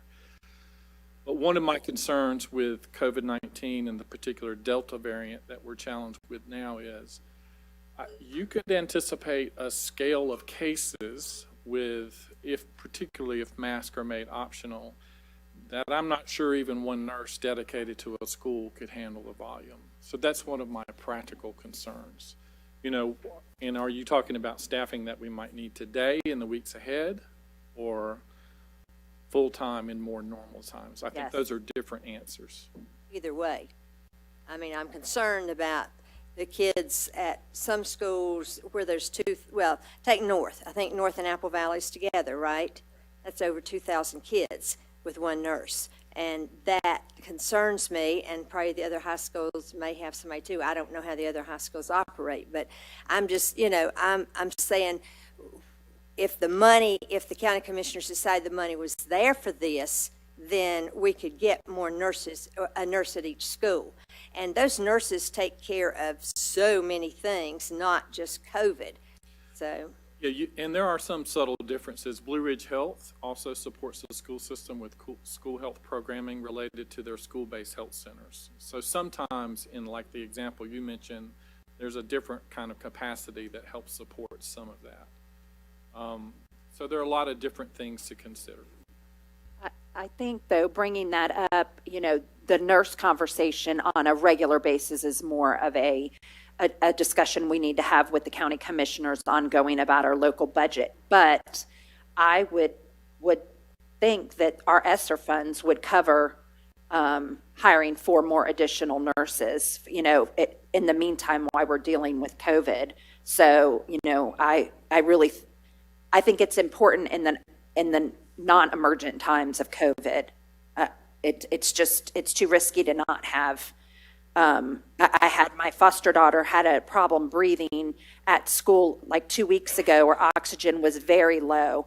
and parents were called in, and I came in there and I was like, I'm so glad that the nurse took her oxygen and we realized we needed to get her to the hospital. And the response from the front desk was, you were lucky it happened today because we only have her a day and a half out of 5. So, it is, aside from COVID, but more upfront using our ESSER funds. One of the most prevalent concerns you will hear from the nurses today is what they're not doing because they're doing COVID-19. They had a full plate prior to this. Exactly. So you realize something is having to give, and Yes. that doesn't make us feel good either. Right. Dr. Bryant, can you, Amy talked a little bit about ESSER funds. Are those ESSER funds able to be used, at least on a short-term basis, to help have a nurse in every single school? Our understanding of that, the funding, is that they would be able to utilize all kinds of targets who were directly related to our response to COVID-19. Okay. So when we think about school nurses or other personnel in those categories, they seem to be eligible expenses, yes, sir. So if we were to have masks be optional, if that's what this board chose, by August 16th is when the early college starts, August 23rd for the rest of our population, besides our 2 that are already going on right now. Could you have 4 more nurses up and running if we can supplant that 1,000? The money's not an issue. Can you put a nurse in schools? I doubt we could do it by that timeline, Mr. Craven. We could start initiating those actions quickly. The thing that we struggle with even today is it's an extremely competitive environment for nurses today. Sure. And particularly if they perceive that it's a time-limited position, that's not often an attractive option. Yeah, just like Ms. Case and Ms. Holt said, I think it would be the board's position that we would love to have a nurse in every single school. Right now, it's 1 to 750 students, and our students aren't packaged in nice and little neat 750 unit. So Etowah and Harrisonville shares a nurse and so on and so forth. So that's something I'd like to put you in charge of. Let's see, make sure we can use those ESSER funds. We need to make a motion for it? I don't think we need to make a motion for that, do we, Mr. Campbell? I think the Just directing administration is staff. going to be bringing you budgets for use of the ESSER funds, and that would be appropriate time for you to approve. And if you could have that ready for us by Monday on the 9th, I know that's quick, but let's see if you can get that done for us. Thank Ms. Case. I have another question, more for Wendy. All right, we're going to have somebody that's going to take care of these quarantined students. Let's say those things we saw, there could be 10 students. And how is that going to be handled? Because I know how the old homebound was handled, and they saw them once a month, and it was after they'd been out of school for a month and whatever.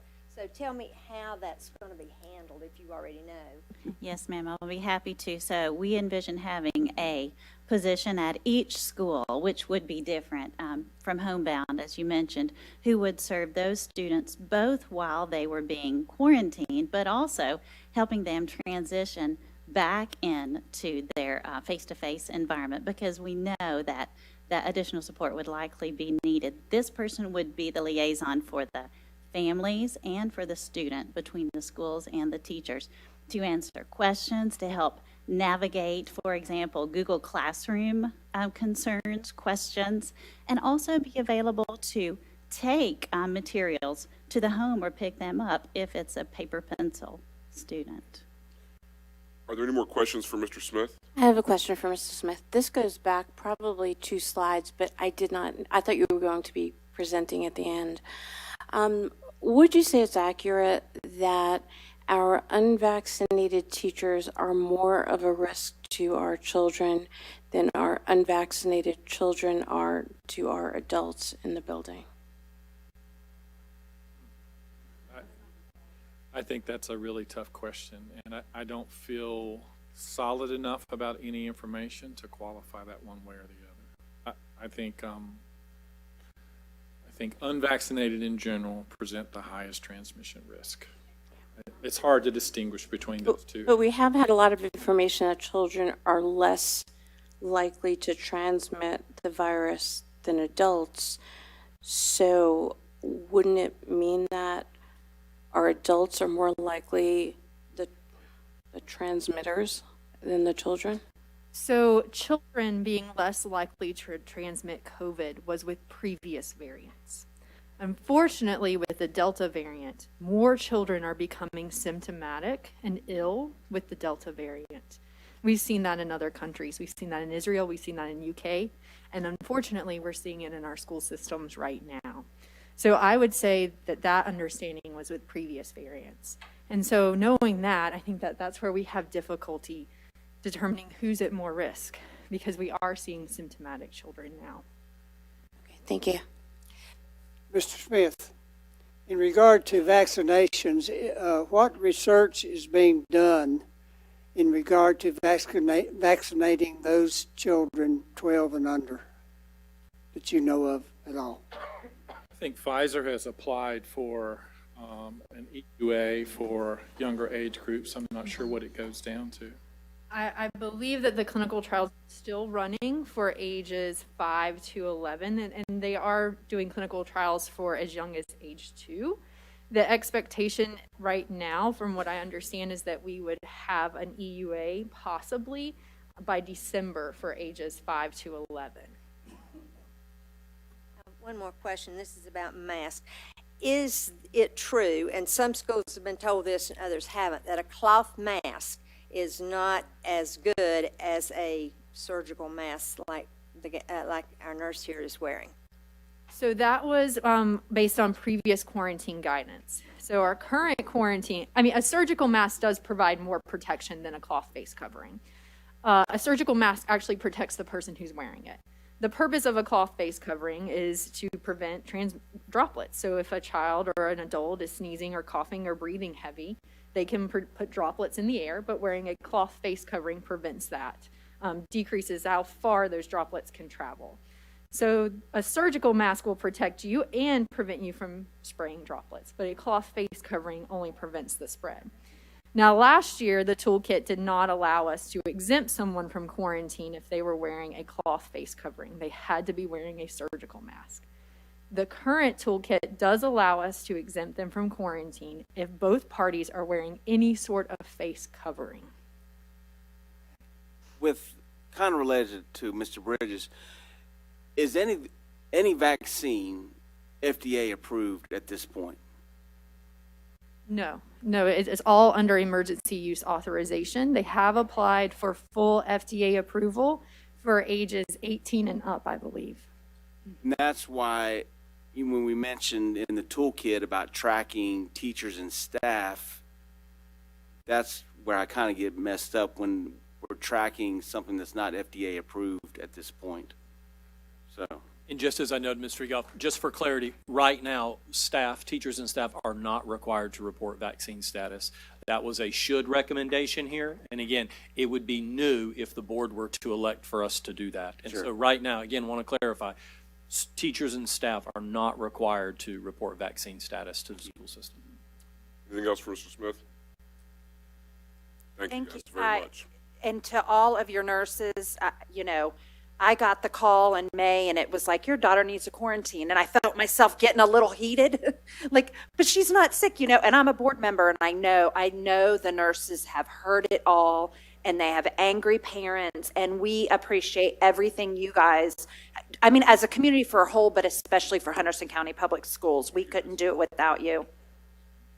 All right. Next, we're going to do Dr. Bryant, let's say that we decide to make mask optional as a board. Talk to me about what virtual learning is going to look like K through 8 and from in high school level, please. I'd be glad to. Thank you. We're going to switch slides for just one moment.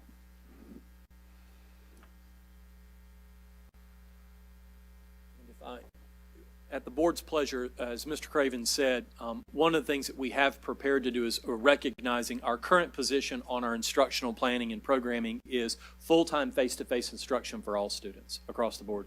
We currently do not have a remote option for any students. That is our current position at this time.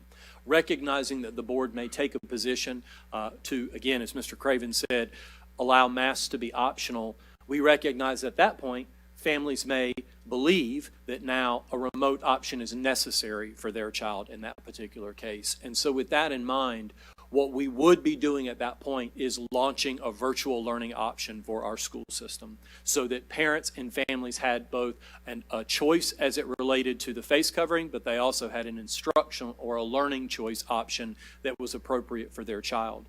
What that would mean is a virtual learning option, should the board go in that direction, would launch online registration for students in grades kindergarten through 8. We would be hiring new staff.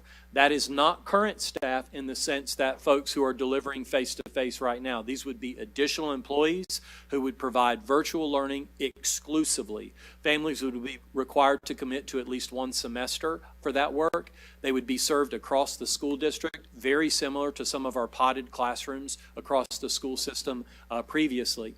That school day would mirror a remote learning option under Plan C. Again, as we talk about the access and the content and the live learning time associated with it, it could include and may include blended grade levels based on staffing. It would not be a hybrid option, and it would not be available to students under quarantine. And I want to specifically speak to those elements and then clarify any of the ones that would exist. Once again, if the board were to choose to go in that direction, and a family felt like now a virtual learning space was most appropriate for their child, they would not be participating in the class that they're currently assigned to. Right? As we've built class lists, they would be enrolling in a separate, exclusively remote learning environment only. So, for example, third graders from across the county would be blended together in a third grade remote learning environment exclusively. They would not be logging in to a live face-to-face classroom as it looked during that period of time. So when we talk about it not being a hybrid option, I think it's important that we understand what that is.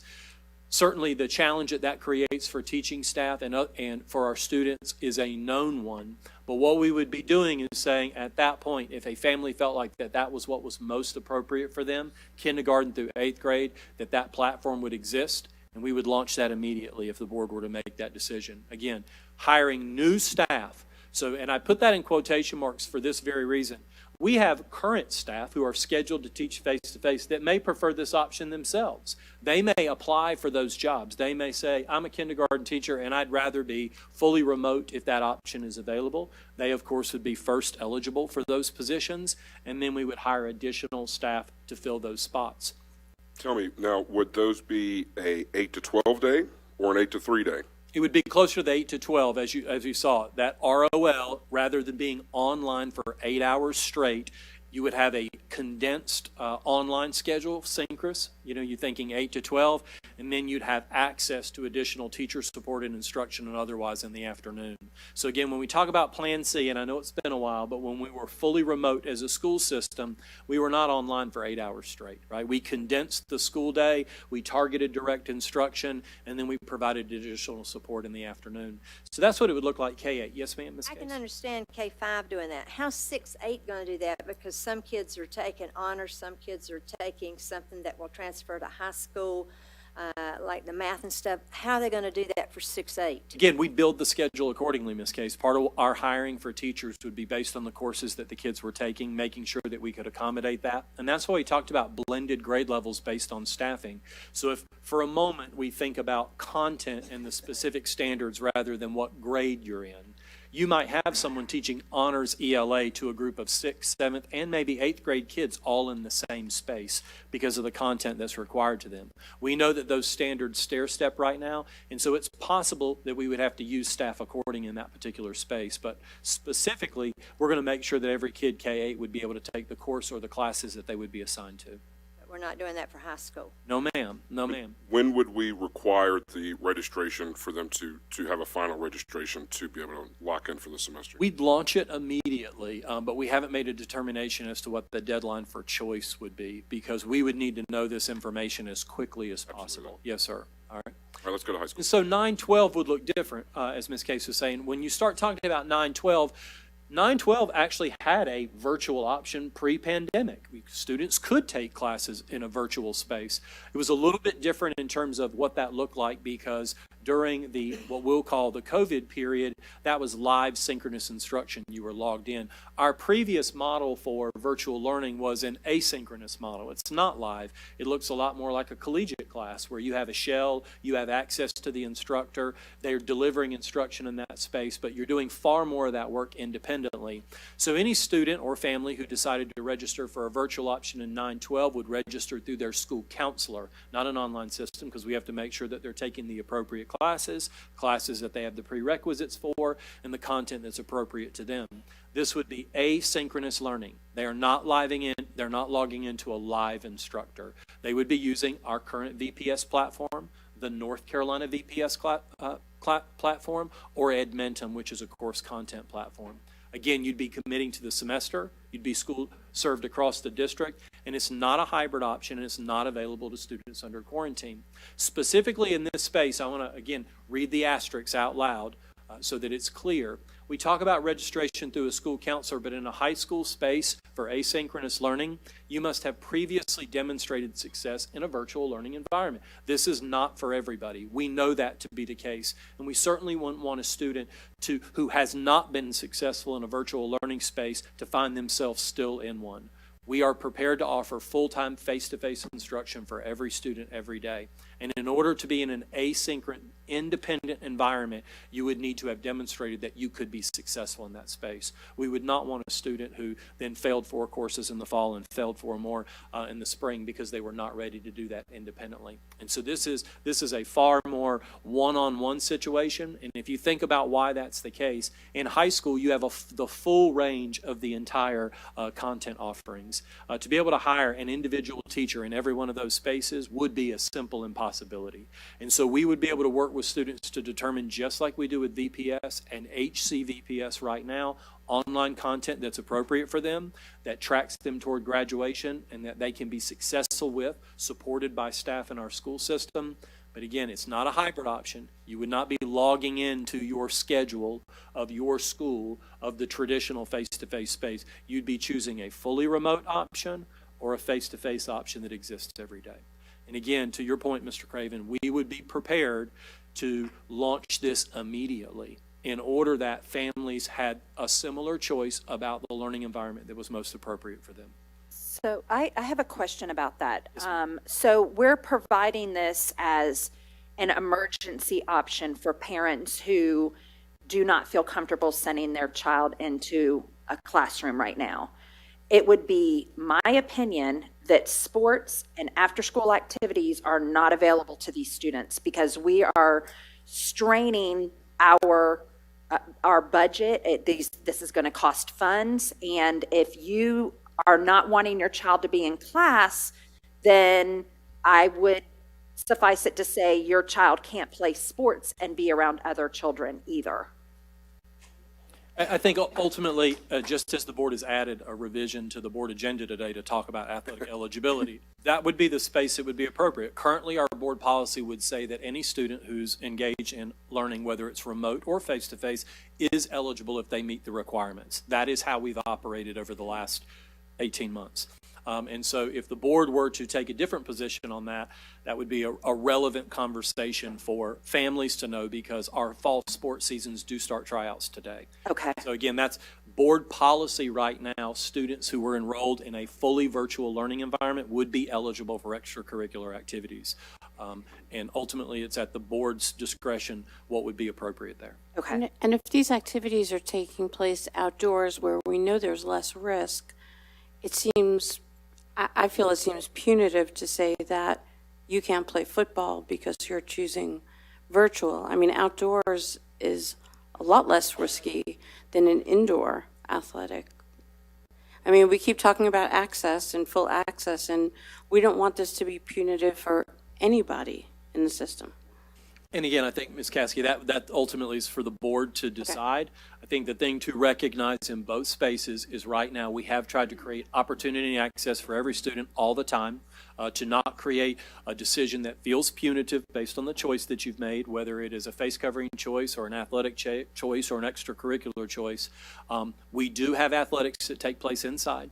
So there is that element as well. And so I think as a board, we just want to make sure that we have the ability as district leaders to communicate clearly to everybody as soon as one decision is made. Because right now, that would be a change in policy if students in a remote environment were not eligible.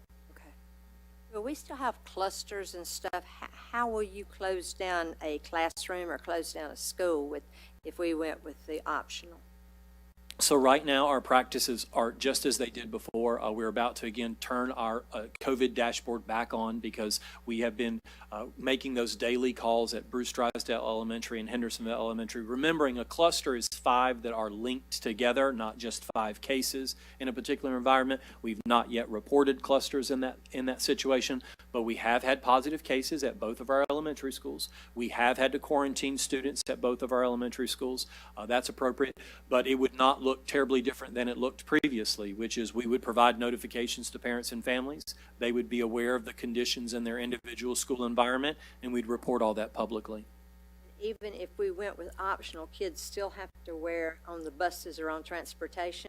Yes, ma'am. On transportation, and I would ask for just an affirmation from Mr. Campbell on this because we've spoken a little bit about it. Again, that federal guidance regarding transportation supersedes the state guidance, and so the face covering has been a requirement for riding. They eliminated the social distancing requirement, so we have multiple students on the bus, but it is our understanding and interpretation that if you were to ride bus transportation, the face covering would be required there, even if it were optional everywhere else. And Mr. Campbell, do you want to speak to that further?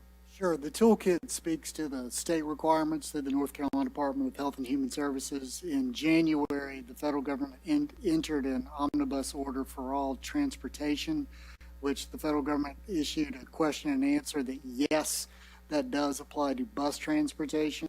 So the federal order does apply to bus transportation right now. So most school districts are choosing the optional.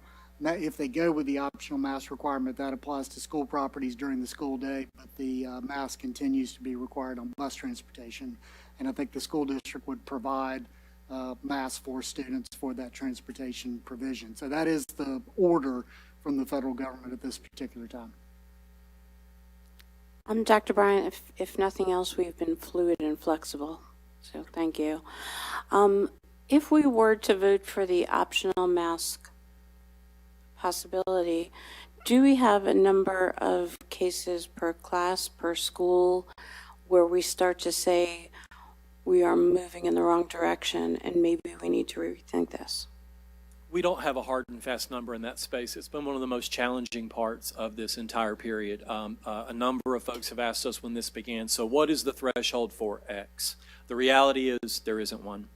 We are in regular and daily conversation with our local healthcare providers who graciously took the time to join us today. They have been tremendous partners of ours working through this, and we have learned more through the whole process. We know more now than we knew before. We have become very, very flexible when it comes to changing guidance. We see it released at various times and then having to be responsive in that space. What we would do is continue to attend to the necessity that says if conditions are such that we need to change position, we would ultimately communicate that and make those recommendations accordingly. Okay, thank you. So are we going to go through and go over each bullet point and what we're going to do and what we're not going to do? So, there can be a motion on the floor, and I'll accept one from anyone anytime they'd like to make one. I think page, what was it, 30, what would be new for HCPS are the questions that Dr. Bryant is effectively asking us. Should we require teachers and staff to report vaccination status? Should we require teachers and staff who are unvaccinated or do not disclose vaccine status to participate in screening testing programs? Incorporate a screening testing strategy consistent with CDC recommendations, so you guys can read those. On top of should masks be optional or not, I think these questions should also be answered. Agreed. And any other questions that this board would like to discuss or go over, I would certainly welcome that discussion. Mr. Craven, if I might ask, just for the purposes of district implementation, sure. If we could take each one of those one by one, absolutely, that'd be greatly appreciated, absolutely. And then we'll work from there. Let's start with the second one, because we don't even have a testing program, correct? That's correct. So, does that answer that? Need a motion for that? You technically do not need a motion for Not any for of these. this because none of these are required. And it also is not something that the board has to make a decision on. So really, if any board member felt that any of these things should be required, that would likely be the appropriate motion. So in the absence of a motion, none of these things would be required in Henderson County Schools. Okay. Let's go that way then. Would anybody like to make a motion on any of these three items to add those to what we are currently doing? Chris, aren't we stepping on HIPAA here when we start with this? I mean, that's what we've been hearing is HIPAA this, HIPAA that. So is that not stepping into HIPAA? What Dr. Bryan stated about school law is correct. Any health information provided to the school system has to be maintained in a separate file and kept confidential. So that's regardless of the reason that it was transmitted to the school district. But certainly there's nothing that requires this board to undertake to require employees to do anything. In fact, the other boards that have looked at this particular issue and have made a distinction based on vaccinated versus unvaccinated, the reporting of vaccination status is optional and is a personal choice of the employee and has not been mandated. But if the school district were to receive that information for any reason, it would have to be kept in a separate medical file and kept confidential. HIPAA does not apply, as a federal law, does not apply to you. You are governed by FERPA, which is the student record statute, which requires that student medical information be confidential, and then state law requires that separate medical file. So, you know, again, you would have to ask for this. It would have to be part of a decision that would make a distinction between individuals. And if this board does not require masks, then most boards have not felt like the vaccination status is relevant because most of them are taking the vaccination status as an exemption for not wearing a mask, if that makes sense. So most boards feel like if you're not going to require a mask, you certainly do not need to ask folks their vaccination status. So, as I said, I will accept a motion on one or two or three of these if someone would like to make a motion. It is not my opinion that we need to ask teachers, staff, students whether they've been vaccinated or not. That is none of our business, and we are not going to discriminate. All right, thank you. So, since there is no motion, we will move on. I will now accept a motion. Everybody's here for a reason, right? Let's get on with it. It's been 2 hours. I move that the Henderson County Board of Public Education make masks optional from here on. Quiet, please. Quiet. We have to do this quiet. Please continue. I move that we make masks optional. It is the parents' choice. It is the staff members' choice from here on out. And with that said, well, I'll go ahead and make the motion. Go ahead. Go ahead. All right. I'll take a second. First of all, let me say that I appreciate the public's input today, and I wholeheartedly support and second Ms. Holt's motion. Thank you. Now, discussion. The from here on out is my problem. Say that again. Forevermore. The add-on of from here on out, we know that there are going to be changes along the way, and I think from here on out is very vague and frightening. Could we amend that motion? So you would like for me to say I move that I make masks optional? Yes. Okay. All right, so That will get it passed. I will say that. all right, the first motion is off the floor. We have a new motion that's made. I'll take a second. Second. All right, more discussion. The motion on the floor is to make masks optional. I just want to say, with the people we have here today supporting each side, whatever we decide, I hope this community and our schools and our people will all come together because we're all here for one reason, and that's educating and taking care of and safely taking care of our kids. So whatever decision is made, I hope everybody will pull together here and let's all educate our kids together. Thank you for saying that, Ms. Case, and I think it's needed and well stated. We have had lots of nasty emails directed our ways, phone calls, text messages, not knowing what this vote is going to be, uncalled for, in my personal opinion. So now I'm going to ask if there's no more discussion on this. I think Yes. I think that we have, I mean, that encompasses a lot of discussion. Frankly, I have been totally shocked by our community here in Henderson County and by the things that have been all over social media. We wonder why we have a bullying problem in school. We have a bullying problem with parents and community members. Yes, ma'am. It is okay to wear a mask. It is okay to get vaccinated. It is okay to not wear a mask, and it is okay to not get vaccinated. It is time that this county and this state and this nation stop tearing the other side down, no matter what your object is to the way that you feel. Our children need to see a community that it's okay that your teacher is wearing a mask. You don't know who they need to protect at home. I watched a parent online get bullied because she asked if Henderson County Public Schools was going to provide virtual. We absolutely are going to provide virtual. Her son was high risk. She messaged me. Her son was high risk, and she was beat up because she didn't want her child to come to school. I mean, give me a break. It is embarrassing the way our public acts. I agree completely. And for the spouses of board members that I've talked to that didn't want their spouse coming to this meeting today because they were afraid of things that were going to happen because things were said on social media, it's unacceptable. I'm not saying it was anybody in this room, but we need to, our job is to educate these kids. It is not our job to get into a parenting battle with a parent on whether they need to wear a mask or not. It's not our job to tell them they need to vaccinate their kids or not. We need to accept people as the way that they are and do our best to keep our kids in school, period. Thank you, Ms. Holt. Dr. Revis, please. Just one quick question, and I don't had to step out, so I'm not sure if it was answered or not. We have two schools who've been in school for almost a month now, and they have been under the old Toolkit, correct? So with the resurgence of the Delta variant, are we seeing more cases in the schools when we brought all those children back together than we did last April, for example? Do we have that data, or are we just shooting in the dark here?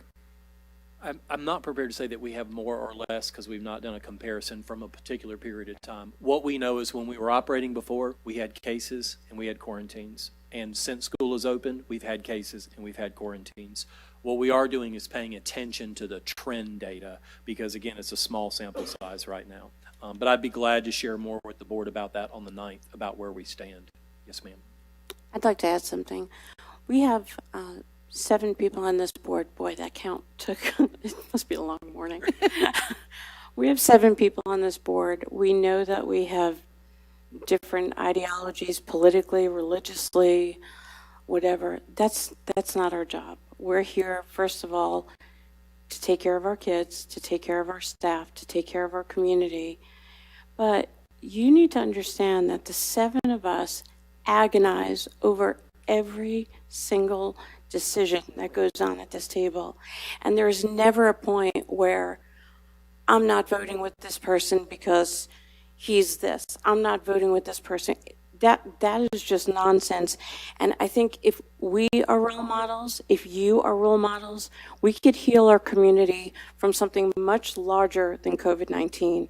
And that would be really important for us right now. There's not one person at this table that I don't respect. And I know that every single vote they make is coming from their heart. Our leadership team, every single piece of work that they put in, and I can't even imagine your last 2 weeks, Dr. Fry, by the way. I can't even imagine that, but it's coming from their heart. And I think that once we all start to give that grace to each other and say, I know all of you, and I know everyone out here, you're trying as best as you can for your kid. I have not stopped thinking about a girl named Macy for the last hour. So you can't tell me that every single one of us isn't trying what's best for your kids. So if we could all just give each other a break. This is new for all of us. We are trying our best. And if you remember that and realize that we all work together for what's best and we all care for you, every single person that came in here, I greeted as I saw you. I hope I saw all of you. I was the first one here. We have to be in this together. We're a community. We're neighbors. We have to love our neighbors either way. Thank you, Ms. Caskey. Mr. Bridges? Yes, I fully support the use of optional masks, and I support our parents for attending today. I think our decision needs to be left up to our parents. We need to let our children smile again and breathe again. Thank you, sir. Ms. Case? I want to go back to the quarantine. If kids have masks on, they will not be quarantined. If they do not have masks on and they're sitting around a child that tests positive, they will be quarantined. Did you say that? Okay.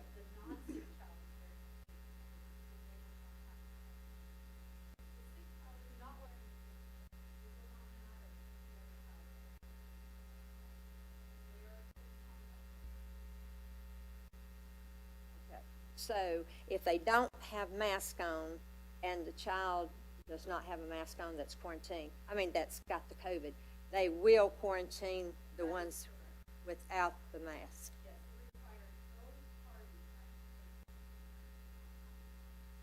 Okay. And in this, are we given the administration, again, the power to change stuff and like we did with the first COVID, or is that just... You're talking about like school let now? Right. And No, like requiring masks if it comes up really bad. I think that's a decision for this board to be made. And so with the motion that's made, the motion was for it to be optional. The only question that I have based on that is if that follows through. We have two schools that are in session right now, and they would start tomorrow. Would that apply to them tomorrow or the 23rd? The preference of our staff would be that we'd have at least till the 23rd so that we could have a remote option available for the students that are in that condition. So as Dr. Revis was mentioning, if the condition were to change tomorrow and a family were not comfortable with the face covering becoming optional, we're not staffed in such a place that we could then give them a choice. And so there needs to be a window of time, and that's still a very ambitious one, by which we would create that. So I understand that might create some hesitation, but it would be a necessary step. Otherwise, those students and those families would not have an option in that gap time. And so implementation, I would say at the earliest, would be the start of the traditional calendar on the 23rd. That is absolutely unacceptable to me. My daughter had headaches last year. The entire year, I picked up my 8-year-old with headaches. I assumed that it was her medication.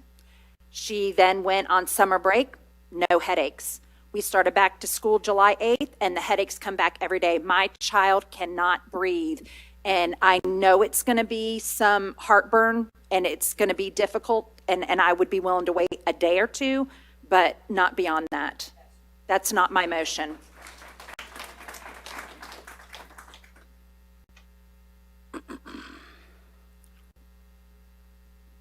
Dr. Fry and Dr. Bryant, how quickly could you help our parents that may feel that they don't want to be in school with folks that are unmasked and unvaccinated? Is there something that we could provide them by Monday? Again, it's our intention that to fulfill the board's wish as soon as directed. The realities of hiring new staff, staff that are available to do that, and to accommodate an unknown number of students and families who may choose that's very difficult for me to answer. What I can promise this board is that we would work to expedite that for those two school communities as fast as possible. And so should you set a date, as I said, I think the 23rd is one that's reasonable and appropriate. I respect Ms. Holt's opinion on that, as she knows I do, but we also like to be able to deliver what we promise. And in order to be able to do that, we would work as quickly as possible. Sure. Yeah, I mean, my kids are in the same school, and I think my kids could certainly wait till the 23rd, and they'd be thrilled with whatever action happened today. Any other thoughts on that particular piece of this puzzle from this board? Well, So would it be optional that I could hold my child out till August 23rd because it's hard for her to breathe in a mask? It's always optional for you to do that. Okay, thank you. I was just going to comment that I don't have a crystal ball, but I've talked with you quite a bit and some of y'all quite a bit. You know, I had a conversation with my daughters, and one of them is going into 6th, and one of them is going to be a sophomore. And I don't mean to say their name, so whatever, but anyway, too bad. But anyway, you know, I said, how do y'all feel about masks? And they said, oh, they're awful. Get rid of those stupid blah, blah. I was like, okay, what happens if it goes bad and you're back on B or back on C? They're like, oh, we'll wear the mask. And I said, okay, so it matters. So I'm a person, I am not anti-mask. I am not pro-mask. I am for free choice, but we cannot go backwards. Agreed. I agree. I mean, we can't.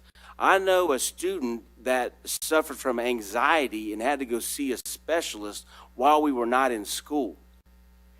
And I see all these people out there with T-shirts on making a statement.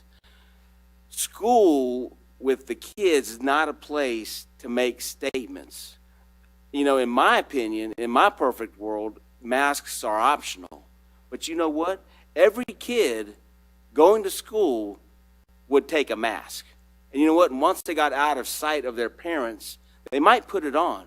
Or you know what? They might put it on if they were in an auditorium. Or they might put it on if they're around a bunch of people in a closed quarters. And they might take it off when they're outside. Or they might take it, I mean, I don't know. I mean, they might go into a classroom where the windows don't open or something, or the vent or something, and then put it on. Or they might go, whatever. That's the way it should work. But we've got to be sensible about this. We cannot go backwards. We're not going to go to B, and we're not going to go to C. I mean, we will, but we don't want to have to do that. So we got to be smart, and we got to be sensible, and we just can't go backwards. And that's my only fear, and I think Mr. Craven's fear. We just can't go backwards. And we feel that if we just say, take the mask off, everybody's going to run around without masks, and all of a sudden, boom, we're shutting down a class. We're shutting down a school. Hey, that's what I feel. That's the reality. So prove me wrong. Be sensible. Quiet, please. Be sensible about this. Let's make them optional, but be sensible. So that brings up this dialogue about when it's going to happen. That brings up a really good question. If I am currently in a year-round school and it would be my choice that my child went optional, they would be starting at the traditional time anyway, would they not? Not necessarily in terms of starting. We're talking about having a staff member who can pick up with where they are. So that person would still operate on the year-round schedule for them and with them. So you would envision students from Bruce Drysdale and Hendersonville Elementary School being served by a similar teacher. So they wouldn't be starting with those students necessarily, but in terms of making sure that we had a staff member and an option for a student and their family to participate with, it's that piece that has a little bit of a lead time. Okay, so we would have a different first grade for year-round model as opposed to traditional. In a perfect world, yes, ma'am, we would. Okay. Yes. Okay.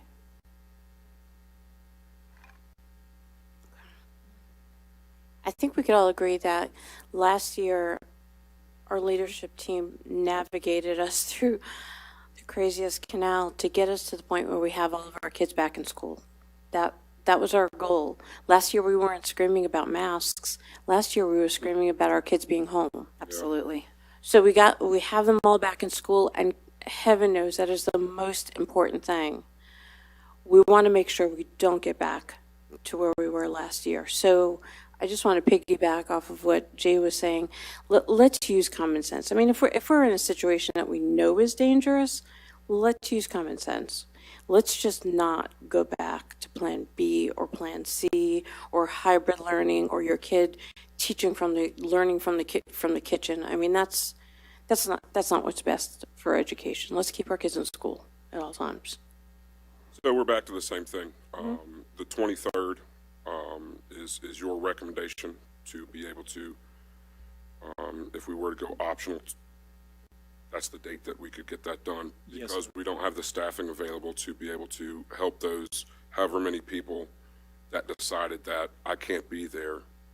Our recommendation would be the 23rd as a preferred start date, with the commitment that if we can staff it sooner, we will. If we can provide that opportunity in those year-round schedules sooner than that, we would do so. We would communicate that to those families, and then we could change the environment in those schools. But for the purposes of the motion that's on the floor, that condition would take effect on the 23rd at all school locations, is what we'd be saying. Okay, and you would be willing to let us know, like if it's next, if you have, you're looking at probably 6 teachers there, correct? Kindergarten, first, second, third, fourth, fifth? It depends on how many people select the option. Oh, that's true. Maybe fewer. So if we were to launch that registration and we saw that there were only, let's just say, 10 students total, that's a very different staffing situation than 100 students. When would you launch that? We would be prepared to launch it today. Awesome. So you might have more information on the 9th? Oh, we certainly would. Yes, That'll sir. be our Absolutely. next meeting. And then also you have 2 schools starting the 16th, so we have That's to correct. keep that Yes. into our forefront. Yes, sir, absolutely. But remembering their model's different. Their model, because of its asynchronous option, that's a different situation than finding a staff member to teach it. The VPS and the HCVPS, Ed Minimum and otherwise, those already exist with staffing options. Okay. All right, we're at 2.5 hours, and we're still on number A. So the motion on the floor, we have a first and a second from Mrs. Holt and Mr. Bridges to make masks optional. I'm going to call for a voice vote from everyone here. Please don't interrupt us until we're done voting. Please. Just give us 30 seconds. Okay? All right. Mr. Bridges, yes or no, make mask optional? Yes. Ms. Case? Look at these kids out here, and my vote's no, because I don't want to take chances with them till we see what's going to happen with this new school starting. Ms. Holt? Yes. Mr. Egolf? Yes, optional. Ms. Caskey? Yes. And Dr. Revis? No. And I'm a yes. It's optional, 5-2.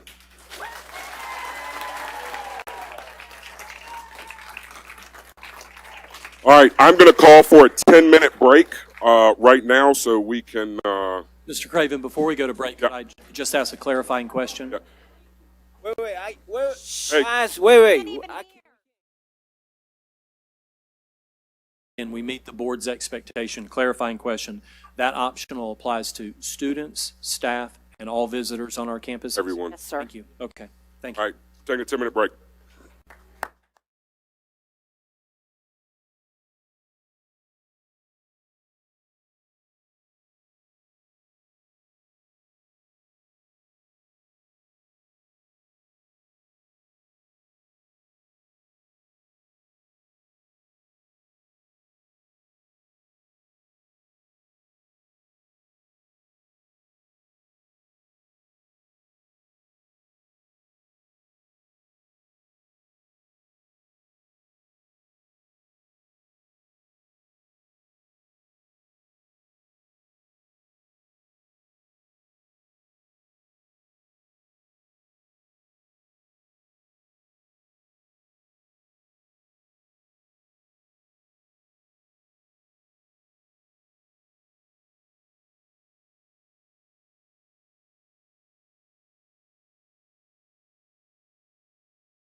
to order the August 2nd special called meeting with considerably less people. Next is going to be B, which is our athletic eligibility requirements. This was brought up by Mrs. Holt at our workshop. As you guys remember, last year we removed the policy that we have in place for Henderson County Public Schools, which is a 2.0 grade point average in the semester previous, to be able to participate in athletics and extracurricular activities. We removed that and went to the North Carolina standards, which is a 1.0, which is essentially 3 Ds and F, I believe it was, or somewhere in there. It's past 3 of 4 or 5 of 7. Past 3 or 4, okay. And so today, we wanted to bring this up, and Mr. Rose wanted to bring this up as well, because practices start. I think they were practicing this morning, right? So we need to talk about this. Do we waive this policy for those students to be to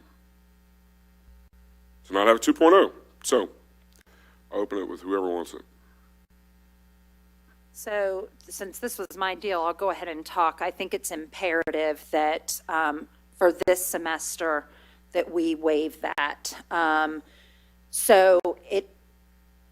not meaning that their grades this semester would go on to, that we don't count these grades this semester to go on to their winter semester grades, and they could play in the winter. I mean their grades from last year, since they were virtual 90% of the school year. No, up until March. They were face-to-face from March on. Right, that's only 2 months.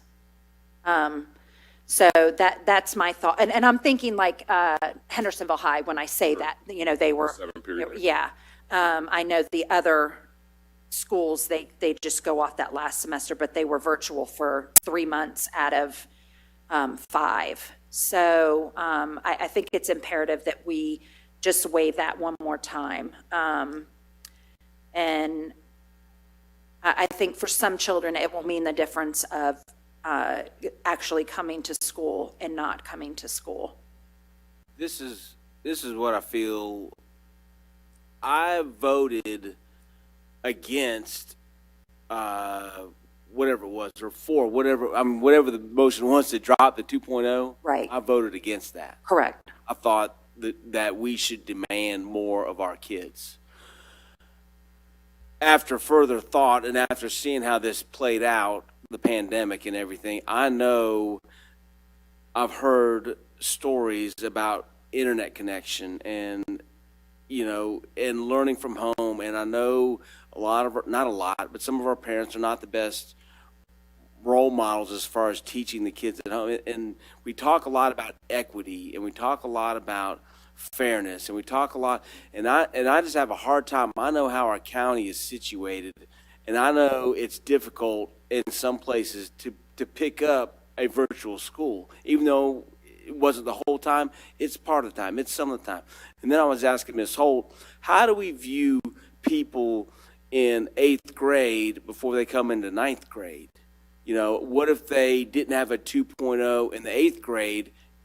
Can they play in the 9th grade? Well, the answer is yes. So I'm like, okay, why don't I just go back on exactly what I just said, but why don't we go back and let these kids, whatever, just like they're going into the 9th grade, have them have a clean record and a clean shot at playing sports.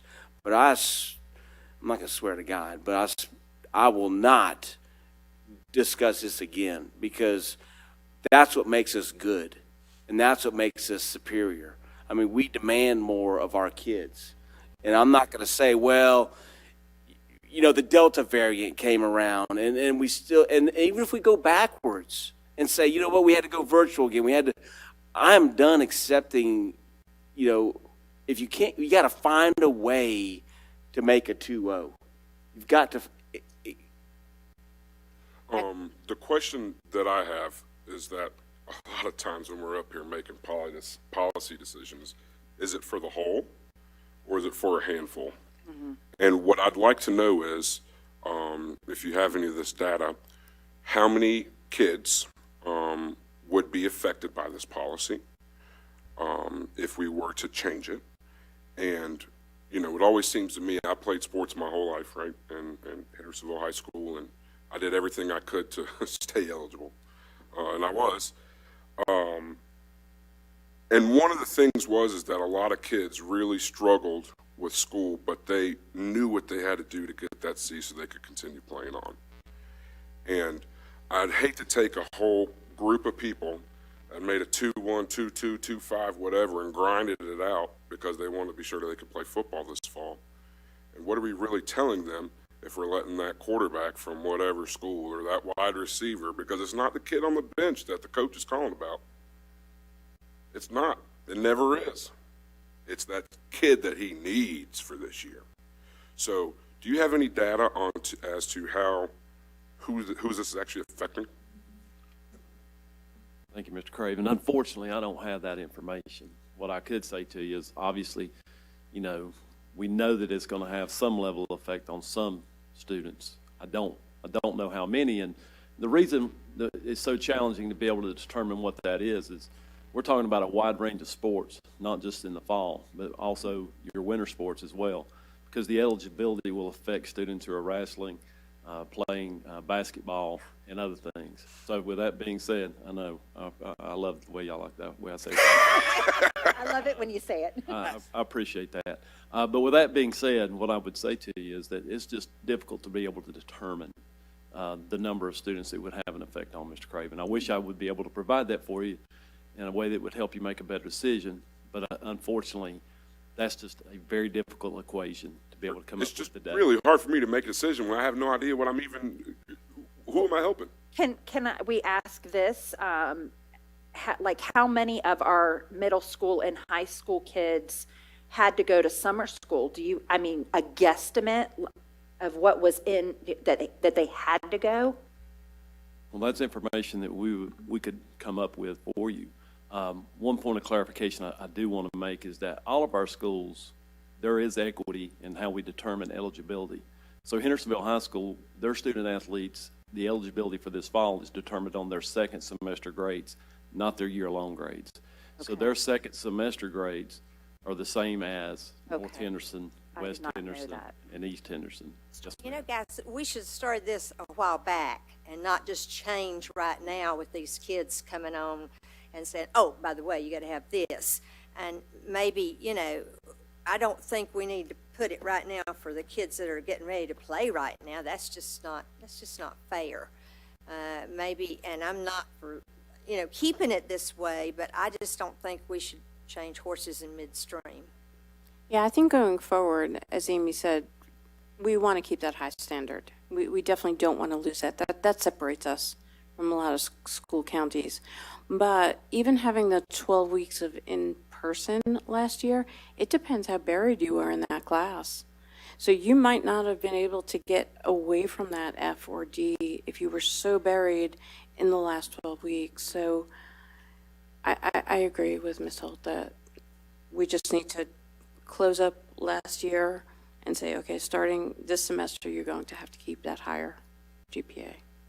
And I thought that's what we did when I thought we were waiving last year's grades, which would cover their eligibility for this fall. I did not know that's not what we were doing, or I would have brought it up, you know, last April or May. The only thing that I would chime in and say that gives me a little heartburn, Jay Listos, don't ever say never, okay? Okay.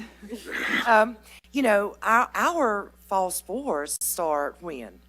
Today. I mean, our winter sports start. December. Unless it's a month. First week of November. Yeah, November 1st. So their beginning eligibility is going to be based on what they did last spring. Mm-hmm. I know we don't want to extend this forever and ever, but how heartbreaking it is for a child to be eligible in November, and then the eligibility rules change in January, mid-January, and then the child's no longer eligible to finish the season. Coach needs to say that, and you know what? The students got to find out. Say, you know what? I can't get internet at home. I'm having trouble with this. I'm having trouble with that. Raise your hand. Say, I'm having difficulty. That's fine. We're going to help out. I mean, we're okay with saying, you know what? You get one more shot, and that's it, because we don't know. But you know what? After that, it's done. Coaches need to know that. Players need to know that. Everybody needs to know that. And they need to say, okay, you know what? I need some help. Because I've never seen anybody in the public schools that needs help that hasn't gotten help when they've asked for it. Very true. I just really have a hard time, like, who is this affecting? Doesn't matter. But what if why are we doing it then? If it matters, if it affects one person, I'd say, you know what, that's fine. But you know what? Next semester, that one person and that one person's coach and that one person's parents, they better know that you don't have a 2-0, you're not playing. Let me pose something to you guys that myself and Dr. Bryant talked about last night. Dr. Bryant, go ahead with that. Certainly. When we talk about this, I think it's been the hallmark of the board to have this high standard that we've spoken of. It's the reason the policy exists. And when the board chose to waive that, given the conditions of the last year, I think it was appreciated and recognized in that space. If we recognize that we want to transition back to that in January, it may be most appropriate to think about a probationary period by which you are stair-stepping back to that, and you say to student athletes, we're going to waive this policy for eligibility right now, but you have to have that 2.0 at the end of the first 9 weeks so that you don't run into that mid-season. So we are communicating immediately to folks that you essentially are demonstrating that 2.0 right now in real time. Not in the rear view mirror, but you essentially are on academic probation. You're eligible right now. You can participate, but if you're going to participate in anything beyond that first quarter, that end of that 9 weeks, you have to have met that because we would have a grade reporting deadline. And it allows us to not wait till December. It allows us to not wait till, oh, it was a surprise. It would be part of our communication right now that you're eligible for participation because we're waiving the language, but we're adding a provision that you are essentially on probation, and that eligibility could go away at the end of the 9 weeks. And so it wouldn't be based on last semester. It'd be based on what you do right now. How does that sound? Okay. I agree with that. Dr. Revis? Yeah, I'm good with that. And I also want to bring up, I've not heard from any coaches. This was a teacher that was reaching out because of her students. It was not, coaches calling me, and I've never discussed this with a coach or an athletic director. It was teachers worried about her kids. I'm willing to go the 9 weeks, and listen, I'd probably lose it anyways, and y'all go the whole semester or whatever, but I think it's a good compromise into what we're trying to accomplish, right? We're trying to keep our standards high, but we also don't want to punish some kid that, something, whatever happened. It's a fresh school year starting in 2 weeks, 3 weeks, whatever it is, and they've got 9 weeks to make sure that they can prove it. They're going to get the chance through that 9 weeks. You're looking at least halfway through the football season or so, right? Or halfway through the men's volleyball or soccer season and volleyball or whatever else is in the fall. But to that, It's quit. I mean, they're going to have to give it up. absolutely. Yep. Absolutely. If you can't make a 2-0, absolutely. You need to know where your grades are at, and if you're in trouble, say, you know what? I need some help. Help me out. What do you got? Because that's What not do you need help COVID with? related. and again, so I'm clarifying again what we're talking about. This would create the data point the board is asking for, Yeah. right? Because we would know if there's 5 student athletes that haven't met a 2.0, and immediately you waive the policy, those are the 5 that we're tracking that have to have the grades at the end of the 9 weeks. Because everybody else met the policy requirement. Well, it would affect everybody It would else. affect everybody, though, because if someone might fall down. Well, I'm talking about academic probation would not be appropriate for somebody that met the requirement previously. Then how do we know those people then? If you can't tell me who they are now, like We who would we're know them affecting. right now. So, for example, John Bryant has a 1.0. I passed 3 classes with D's. Let's just say I was, right? I have a 1.0. I'm not eligible to participate right now, but if the board waives the policy, you just made me eligible because I meet the High School Athletic Association standard. I have to make a 2.0 by the end of the 9 weeks in the current semester. I'm the only one that has to do that because everybody else met the requirement previously. So this would only apply to those that. Academic probation only would apply, so you would know how many students we're really talking about. We might be talking about 5, we might be talking about 15, we might be talking about 20, but you wouldn't be putting everybody on academic probation because they did what you asked them to do. We waived the policy for that one, and so those we might be talking about 5 students, we might be talking about 15, but we'd also know who we're paying attention to from a grade standpoint at the end of the quarter. Absolutely. Exactly. And that same thing would apply because fall sports have tryouts in November. So if you waive the policy for the semester, I can make myself eligible by making a 2.0 in the first 9 weeks. Because maybe I don't play football. Maybe I'm a wrestler. Maybe I want to play basketball. And so the way I'm eligible in November is I make the grades in the first 9 weeks, thereby meeting the probationary requirement. So we would, in fact, have an exact number if we communicated that to our schools. And that's fine, but if you're at a 2.0 and you drop down, there is no academic probation. No, sir. Your eligibility is determined at the end of the semester per the policy. Right. So you're only putting the students who didn't meet the standard on probation, thereby creating the data point. How does that sound? You and Scott or somebody needs to get with the coaches and let this be very in their face, because some of those kids, if they're not told by the coach or by the principal, then they're not going to know this. And so one of you need to get with every coach and every principal and let it be known. So, Mr. Case, we'll communicate with athletic directors immediately about the new policy moving forward. Would we need to make a motion on this policy deferral change? Because there's a lot to it, right? Since you've got an existing policy, local policy on this, I think the motion could combine all of the elements in a single motion. So what I'm hearing is a motion to suspend your board policy on this particular issue and allow the superintendent to have a extracurricular academic probation for students who did not qualify for the fall semester only, under the terms that they must maintain the local criteria at the end of the first 9 weeks. At the end of the second 9 weeks, is it every 9 weeks or just the first 9 weeks? Just the first 9 weeks. At just the end of the first 9 weeks. And then once the semester took over, it'd be just like normal. Our normal policy would kick back in. That's correct. It would, and you wouldn't even have to add that to the motion because you're only creating this exception in suspension of board policy for that group of students. Does everyone understand what has been said? And one more thing. Y'all need to let all the teachers know, because a lot of times the teachers are the ones that push these athletes to do what they need to do. So this needs to go out to everybody. One of the real strengths of our communication lately, and kudos to Ms. McGowan Gorsuch on this, we have a board briefing that goes out to all staff members after a board meeting happens so that communication comes directly from the source. So not only will teachers hear it, but they'll receive that as it relates to whatever decision the board makes. I also think this needs to go to parents because, you're going to have some parents saying you're not eligible.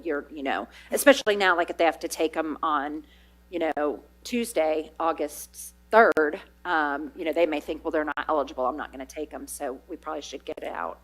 Absolutely. I'd be glad to I intended to do a board and all call on behalf of the board based on the decision from earlier today, so that parents would be aware. We can make sure that this is included in that. Okay. So I think the motion could be as simple as to approve the recommendation of the superintendent regarding suspension of the athletic extracurricular eligibility policy. I move that. do I have a second? Second. Mr. Bridges, all those in favor say aye. Aye. Aye. Any opposed? It passes. Before we get out of here, big shout out to you fellas back there, the tech guys. Y'all killed it today. Awesome job. I know you guys are still working on all this, but it looks awesome. Great job. Appreciate it. And without anything else, anybody else want to talk anymore? All right, I'll accept the motion to get out of here. I move we adjourn. Second? All in favor? Aye. All right, let's get out.